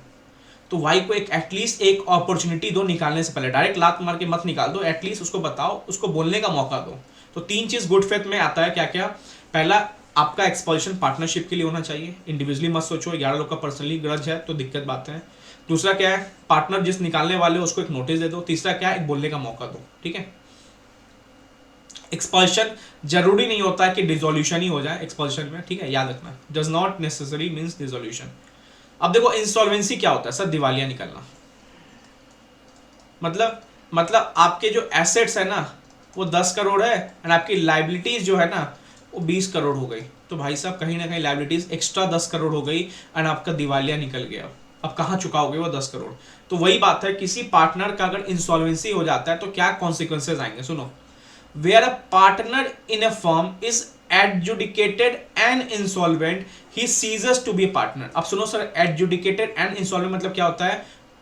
कोर्ट के फाइनल ऑर्डर आ गया या कोर्ट का फाइनल ऑर्डर आ गया एंड उस दिन से क्या हो गया भाई साहब, पार्टनर सीजेस हो गया, मतलब रुक गया, अभी पार्टनर नहीं रहा। On the date of order, क्या बोल रहा हूं, order of adjudication. Sir adjudication मतलब फाइनल है कि भाई साहब दिवालिया निकल गया। एक कभी कभी होता है हम अप्लाई करते हैं कि मेरा दिवालिया निकलने वाला है या मेरा दिवालिया निकल गया, फिर कोर्ट चेक करता है। यहाँ पे एजुडिकेटेड मतलब क्या हो गया, सब कुछ चेक हो चुका है, भाई साहब इस बंदे का ना दिवालिया निकल गया है।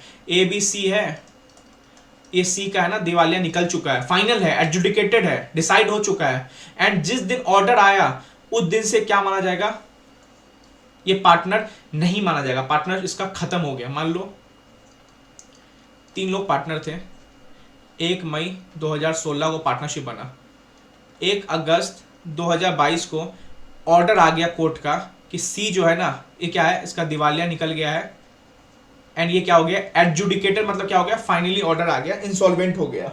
तो 1 अगस्त के बाद ये सी फर्म में पार्टनर नहीं रहेगा एंड जो भी लायबिलिटीज होगी वो सी नहीं बियर करेगा, याद रखना ये चीज, ठीक है। जिस समय ऑर्डर आ गया उस दिन के बाद से, किसका ऑर्डर, कोर्ट का ऑर्डर आ गया, एडजुडिकेशन ऑफ इंसॉल्वेंसी का ऑर्डर आ गया, उस दिन के बाद से क्या हो जाएगा, फर्म में पार्टनर सीज हो जाएगा, रुक जाएगा, नहीं बनेगा पार्टनर। अब देखो इसको दूसरे तरीके से पूछ रहा है, क्वेश्चन कभी कभी पूछ सकता है आपसे, एक सेकेंड। इफेक्ट्स ऑफ इंसॉल्वेंसी, क्या क्या इफेक्ट्स होंगे अगर वो पार्टनर इंसॉल्वेंट हो गया। सबसे पहला क्या है, वो कंटिन्यू नहीं कर सकता पार्टनर का। 1 मई को ऑर्डर आ गया भाई साहब, उसके बाद आपको छोड़ना पड़ेगा पार्टनरशिप पर, आप कंटिन्यू नहीं कर सकते, can not be continue as a partner. दूसरा क्या है, ceases to be partner from the date. अब बता रहा है, देखो एक तो बोला कि कंटिन्यू नहीं कर सकते, दूसरा बोला कब से नहीं कंटिन्यू कर सकते, from the date on which adjudication is made, जिस दिन से क्या आया, ऑर्डर आया। पहला क्या बोला, कॉन्सिक्वेंसेस, आप कंटिन्यू नहीं कर सकते पार्टनर। दूसरा बोला क्यों नहीं कर सकते भाई, बिकॉज जिस दिन से ऑर्डर आया उस दिन से आप नहीं कर सकते, ceases to partner from the date. तीसरा क्या बोल रहा है, ही इज स्टेट, स्टेट मतलब प्रॉपर्टी या उसके assets, will not be liable for the acts of the firm done after the date of order of adjudication। Sir 1 मई को कोर्ट का ऑर्डर आ गया तो उसी दिन से क्या बन गया भाई साहब, ये सीजर्स टू बी ए पार्टनर, उसी दिन से पार्टनर हट गया ये।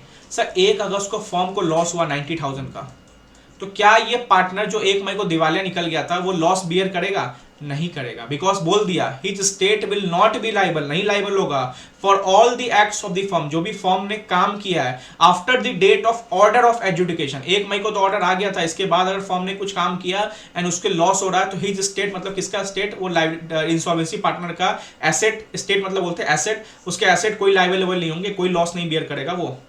एंड देखो चौथा क्या है, form it not liable for any act of the insolvent partner after date of order of adjudication. अब मान लो 1 मई के बाद 1 अगस्त को ये पार्टनर क्या किया, जो इंसॉल्वेंट हो गया था, फॉर्म के नाम पे कॉन्ट्रैक्ट कर लिया एंड फॉर्म को 90,000 का लॉस हो गया थर्ड पार्टी से, क्या फॉर्म बियर करेगा ना।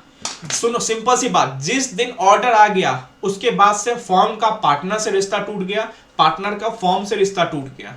मतलब अगर कोई पार्टनर फॉर्म का मजे ले रहा है नाम से एंड कुछ लॉस हो रहा है तो भाई साहब फॉर्म बियर नहीं करेगा, या फॉर्म का कोई लॉस हो गया तो वो पार्टनर नहीं बियर करेगा। तो यहां पे एक चीज याद रखना, ये वाला पॉइंट, डेट, किस डेट से, from the date of order of adjudication, जिस दिन उसका क्या आया, ऑर्डर आया, ठीक है। अब सुनो, क्या एक्सपल्शन हमेशा डिसोल्यूशन होगा, नहीं, तो बट क्या insolvency, yes, the insolvency of a partner results in dissolution of firm. Sub partner का दिवालिया निकल गया, क्या फर्म बंद होना चाहिए, यस बंद होना चाहिए, but if partners are competent to agree among themselves, क्या पार्टनर्स जो एग्जिस्टिंग पार्टनर से जिनका दिवालिया नहीं निकला है वो चाहते हैं कंटिन्यू करना, then will not give rise to dissolution, फिर वो कंटिन्यू कर सकते हैं, कोई दिक्कत नहीं है, ठीक है। चलो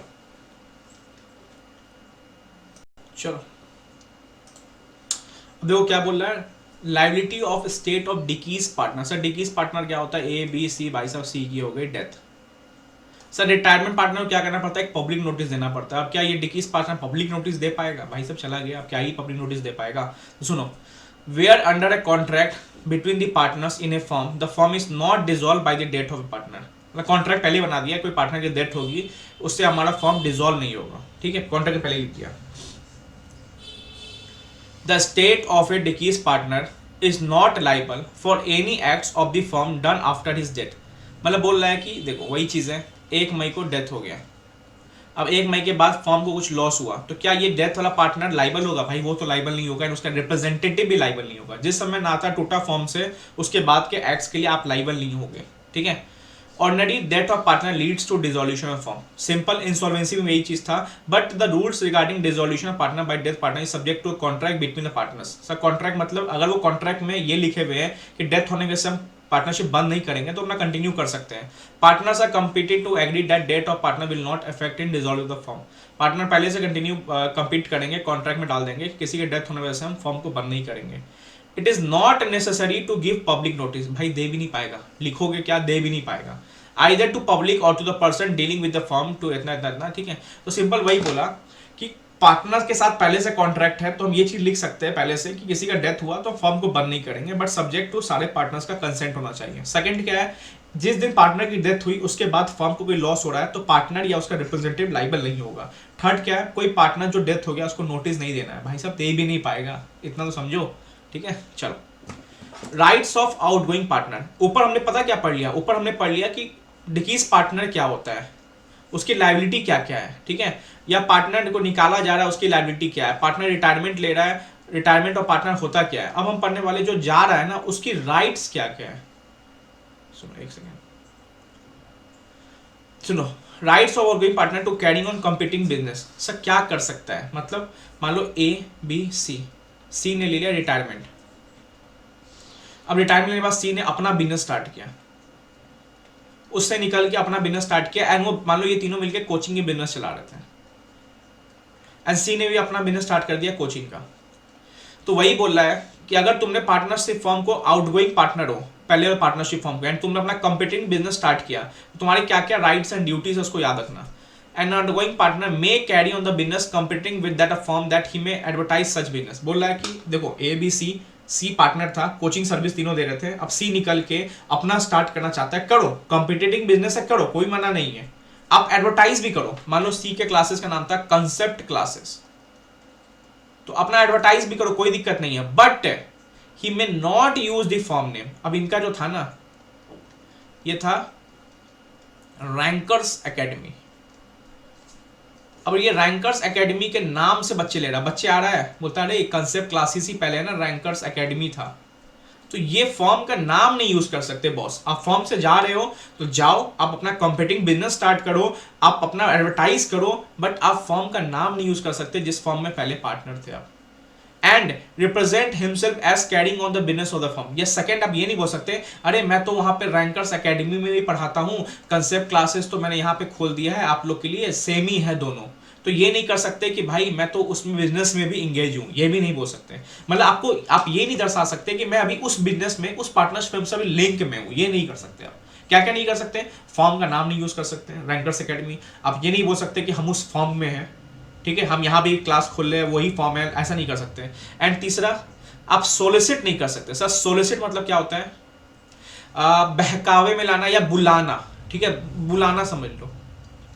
एक एग्जांपल देके समझाता हूं, मान लो ठीक है, सोलिसिट मतलब बुलाना, ठीक है। सुनो क्या होता है, मान लो आपको पता है रैंकर्स एकेडमी में 4 बच्चे आए थे पढ़ने के लिए, उन चारों को फीस का प्रॉब्लम था, फीस यहाँ पे 20,000 रुपये था, चारों के फैमिली कुछ इश्यू थे कोविड के वजह से। आपने क्या किया, इन चारों का डिटेल्स रैंकर एकेडमी से निकाला एंड सोलिसिट कर दिया, मतलब बुलाने लगे। आपने चारों को फोन लगाया, बोलते काम कर, तेरा यहाँ पे ना 8,000 रुपये में हो जाएगा, आजा। तो तीनों को, चारों को 8,000 तो 32,000 में बुला लिया यहाँ पे। तो क्या आप ये कर सकते हो, नहीं कर सकते भाई। उनके कस्टमर्स, उनके पर्सन को जो पहले उस फॉर्म से डील कर रहे थे, उनको सोलिसिट नहीं कर सकते। हाँ वो खुद चल के आ रहे, जायज है, बट आप उनका इन्फॉर्मेशन निकाल के उस पुराने फॉर्म से उनसे कांटेक्ट कर रहे हो, अरे रैंकर्स एकेडमी से बोल रहा हूँ, मैंने नया क्लासेस खोला है, कंसेप्ट क्लासेस, आ जाओ, नहीं कर सकते, ठीक है, याद रखना। ठीक है। चौथा ये क्या, ये तुमने कॉन्ट्रैक्ट में पढ़ा हुआ है, partner make an agreement, partner agreement बना सकता है कि that the partner that is ceasing, जो छोड़ेगा, he will not carry on business similar to the firm, such agreement shall be valid if restrictions impose are reasonable. Sir सुनो क्या बोला, ए B सी, पहले ही से एग्रीमेंट बन गया कि जो भी छोड़ेगा, चाहे वो ए और बी और सी हो, वो कॉम्पिटिटिंग बिजनेस नहीं करेगा। कहां, लक्ष्मी नगर में, फॉर 5 years, देन ये जायज है, फिर आप कॉम्पिटिटिव बिजनेस नहीं कर सकते। अगर पहले से आपने एग्रीमेंट में लिखा हुआ है कि हमें से कोई भी छोड़ेगा वो लक्ष्मी नगर में 5 साल तक कोचिंग क्लास नहीं खोलेगा, तो नहीं खोलेगा वो। सर लक्ष्मी नगर ने निर्माण बिहार में खोलना चाहता है तो वहां खोलो, कोई दिक्कत नहीं है। साउथ दिल्ली खोलना चाहता है, खोलो, कोई दिक्कत नहीं है, ठीक है। बट याद रखना लक्ष्मी नगर में 5 साल तक नहीं खोलेगा, तो ये चीज वैलिड है, ये चीज कर सकते हो, रिस्ट्रिक्ट कर सकते हो आप, ठीक है। चलो अब बोला right of outgoing partner in certain case of share subsequent profit. सुनो क्या बोल रहा है, where a person ceases to be a partner because of death, retirement and other partner continue the business of firm without final settlement of account. मान लो 3 partner थे, इसकी हो गई डेथ, अब इसका कैपिटल होगा 1 लाख का एंड इसका प्रॉफिट होगा 50,000 का। इन दोनों पार्टनर ने क्या किया, इसका प्रॉफिट, इसका कैपिटल नहीं दिया इसके रिप्रेजेंटेटिव को, जो भी डेथ हो गया इसका रिप्रेजेंटेटिव के पापा होंगे, नहीं दिया। तो वही चीज है, किसी पर्सन पार्टनर बनने से सीज हो गया, रुक गया, क्यों हो गया, डेथ हो गया उसका, रिटायरमेंट हो गया उसका, एंड जो पार्टनर कंटिन्यू कर रहे हैं and other partner who continue the business of the firm without final settlement of accounts. ये जो तीसरा बंदा था ना, इसका अकाउंट सेटल नहीं किया, इसको पैसा देना था फर्म को, इन दोनों पार्टनर ने मजे ले लिया, बोलता है चला ही गया है, क्या ही इसके पापा मांगेंगे, अकाउंट सेटल नहीं करेंगे। In a such situation the outgoing partner, अगर वो आउटगोइंग पार्टनर जिंदा है, मतलब किस केस में, रिटायरमेंट केस में वो जिंदा ही रहेगा, या और इज रिप्रेजेंटेटिव, अगर उसका डेथ हो गया होगा तो उसका रिप्रेजेंटेटिव आर इंटाइटल, अधिकार है उसको किस चीज का, भाई साहब शेयर इन द प्रॉफिट्स, जो भी प्रॉफिट होगा उसमें शेयरिंग का। The firm made since he ceases to be partner as attributable to use of the share profit of firm. कब से, भाई साहब फर्म जब से वो पार्टनर बनना सीज हो गया ना, मतलब 1 मई को डेथ हो गया, उसके बाद से अगर कोई प्रॉफिट होगा उसको उसमें मिलेगा, भाई साहब अधिकार लो अपना। कोई बात नहीं, आपको सेटल नहीं किया जाना था, कोई बात नहीं, जितना इतना प्रॉफिट होगा आपको स्टिल मिलेगा प्रॉफिट, लॉसेस नहीं बटेंगे, प्रॉफिट आपको स्टिल मिलेगा। तो 1 मई को आपका डेथ हो गया एंड आपका अकाउंट सेटल नहीं किया उस पार्टनर ने, एंड कर लो कि 1 लाख का प्रॉफिट हो गया, तो 1 लाख का प्रॉफिट आपको फिर मिलेगा। सर लॉस हो गया तो लॉस नहीं बटेगा, बिकॉज 1 मई से कनेक्शन टूटा तो लॉस वॉस के लाइबल नहीं, बट प्रॉफिट होगा तो मिलेगा ही मिलेगा। सर क्यों दे रहा है प्रॉफिट, भाई साहब इन दोनों पार्टनर्स ने सेटल क्यों नहीं किया अकाउंट्स अभी तक, ठीक है। एंड जो भी कैपिटल है जो सेटल नहीं हुआ है उस पर इंटरेस्ट मिलेगा 6% on the amount of share in the property of the firm. भाई साहब कैपिटल पूरा 1 लाख देना था, नहीं दिया ना, 6% से इंटरेस्ट खाते रहो, अब फर्म देगा इंटरेस्ट आपको। तो 2 चीज है, जिस समय डेथ रिटायरमेंट हुआ, अगर वो एग्जिस्टिंग पार्टनर्स ने उनका अकाउंट सेटल नहीं किया तो चलते रहेगा, फिर जब जब प्रॉफिट होगा उनको मिलने का अधिकार है। एंड दूसरा, कैपिटल नहीं सेटल हुआ तो भाई 6% इंटरेस्ट कमाओ कैपिटल पे, एंड कैपिटल तो मिलेगा ही मिलेगा। तो 2 राइट्स याद रखना, प्रॉफिट तो मिलेगा मिलेगा, एंड साथ साथ कैपिटल पे 6% का इंटरेस्ट भी मिलेगा उनको। Sir last topic, revocation of continuing guarantee by change in firm. सबसे इंपॉर्टेंट, चेंज इन फर्म कब होता है, सर चेंज इन फर्म होता है डेथ की वजह से, रिटायरमेंट की वजह से, और इंट्रोडक्शन एडमिशन की वजह से। क्या आता है, change in firm, change in reconstitution या change in reconstitution of firm, ठीक है। तो यहां पे पहले ये समझो कि कंटिन्यूइंग गारंटी क्या होता है। Sir A B C partners थे, एक आउटसाइडर था एक्स, तो एक्स ए को जानता था, तो ए ने बोला कि हमारा एक फर्म है ABC एसोसिएट्स, इसको है ना माल सप्लाई करते रहो, गुड सप्लाई करते रहो, ठीक है, गुड सप्लाई करते रहो, वुड सप्लाई करते रहो, हर महीने वुड सप्लाई करो, फर्म के अकाउंट से तुम्हें पैसा मिलते जाएगा। तो ये बोला आउटसाइडर, भाई इसकी क्या गारंटी है, तो पार्टनर बोला अरे मैं पर्सनल गारंटी दे रहा हूं ना, कल लोग फर्म से पैसा नहीं आया तो मेरे से पैसा ले लियो, ए ने बोला।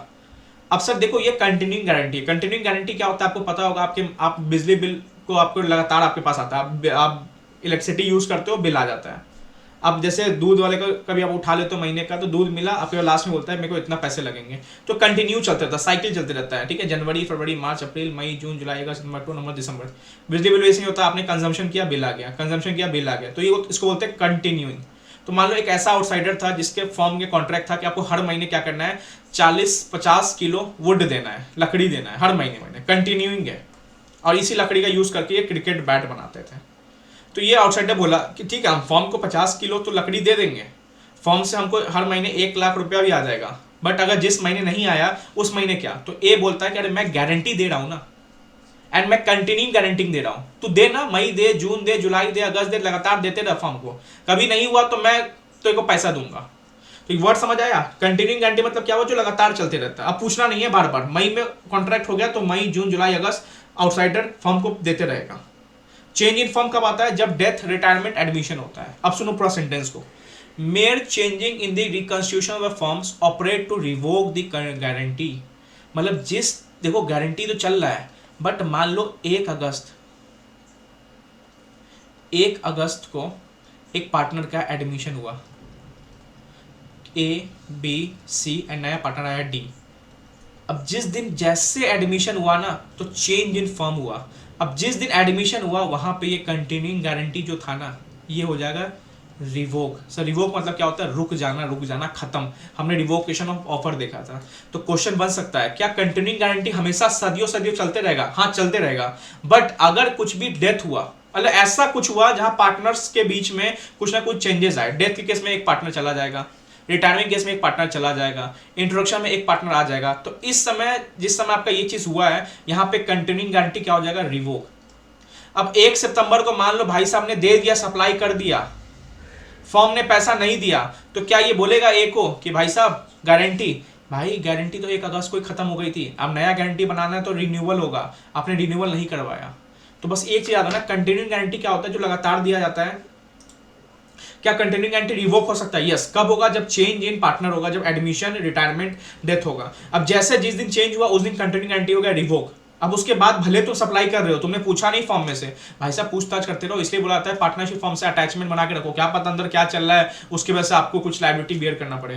तो जैसे 1 अगस्त को चेंज हुआ, आउटसाइडर को बोलना चाहिए इसको, भाई एक नया एग्रीमेंट बनाओ क्योंकि आप में क्या हुआ? चेंज हुआ है। तो फिर एक नया एग्रीमेंट बनेगा कंटिन्यूइंग गारंटी का, फिर 1 अगस्त के बाद चलते रहेगा। ठीक है, चलो ऑल द बेस्ट। ये टॉपिक क्लियर कर दिया मैंने, बहुत बड़ा टॉपिक था, बट फिर भी आई थिंक 1.5 घंटे, पौने 2 घंटे में हो गया होगा। 6 मार्क्स एक्सपेक्टेशन होता है इस चैप्टर से, टोटल 12 से 15 मार्क्स आता ही आता है, एंड इंपॉर्टेंट लिस्ट मैं आपको दे दूंगा कुछ दिन में। चलो ऑल द बेस्ट।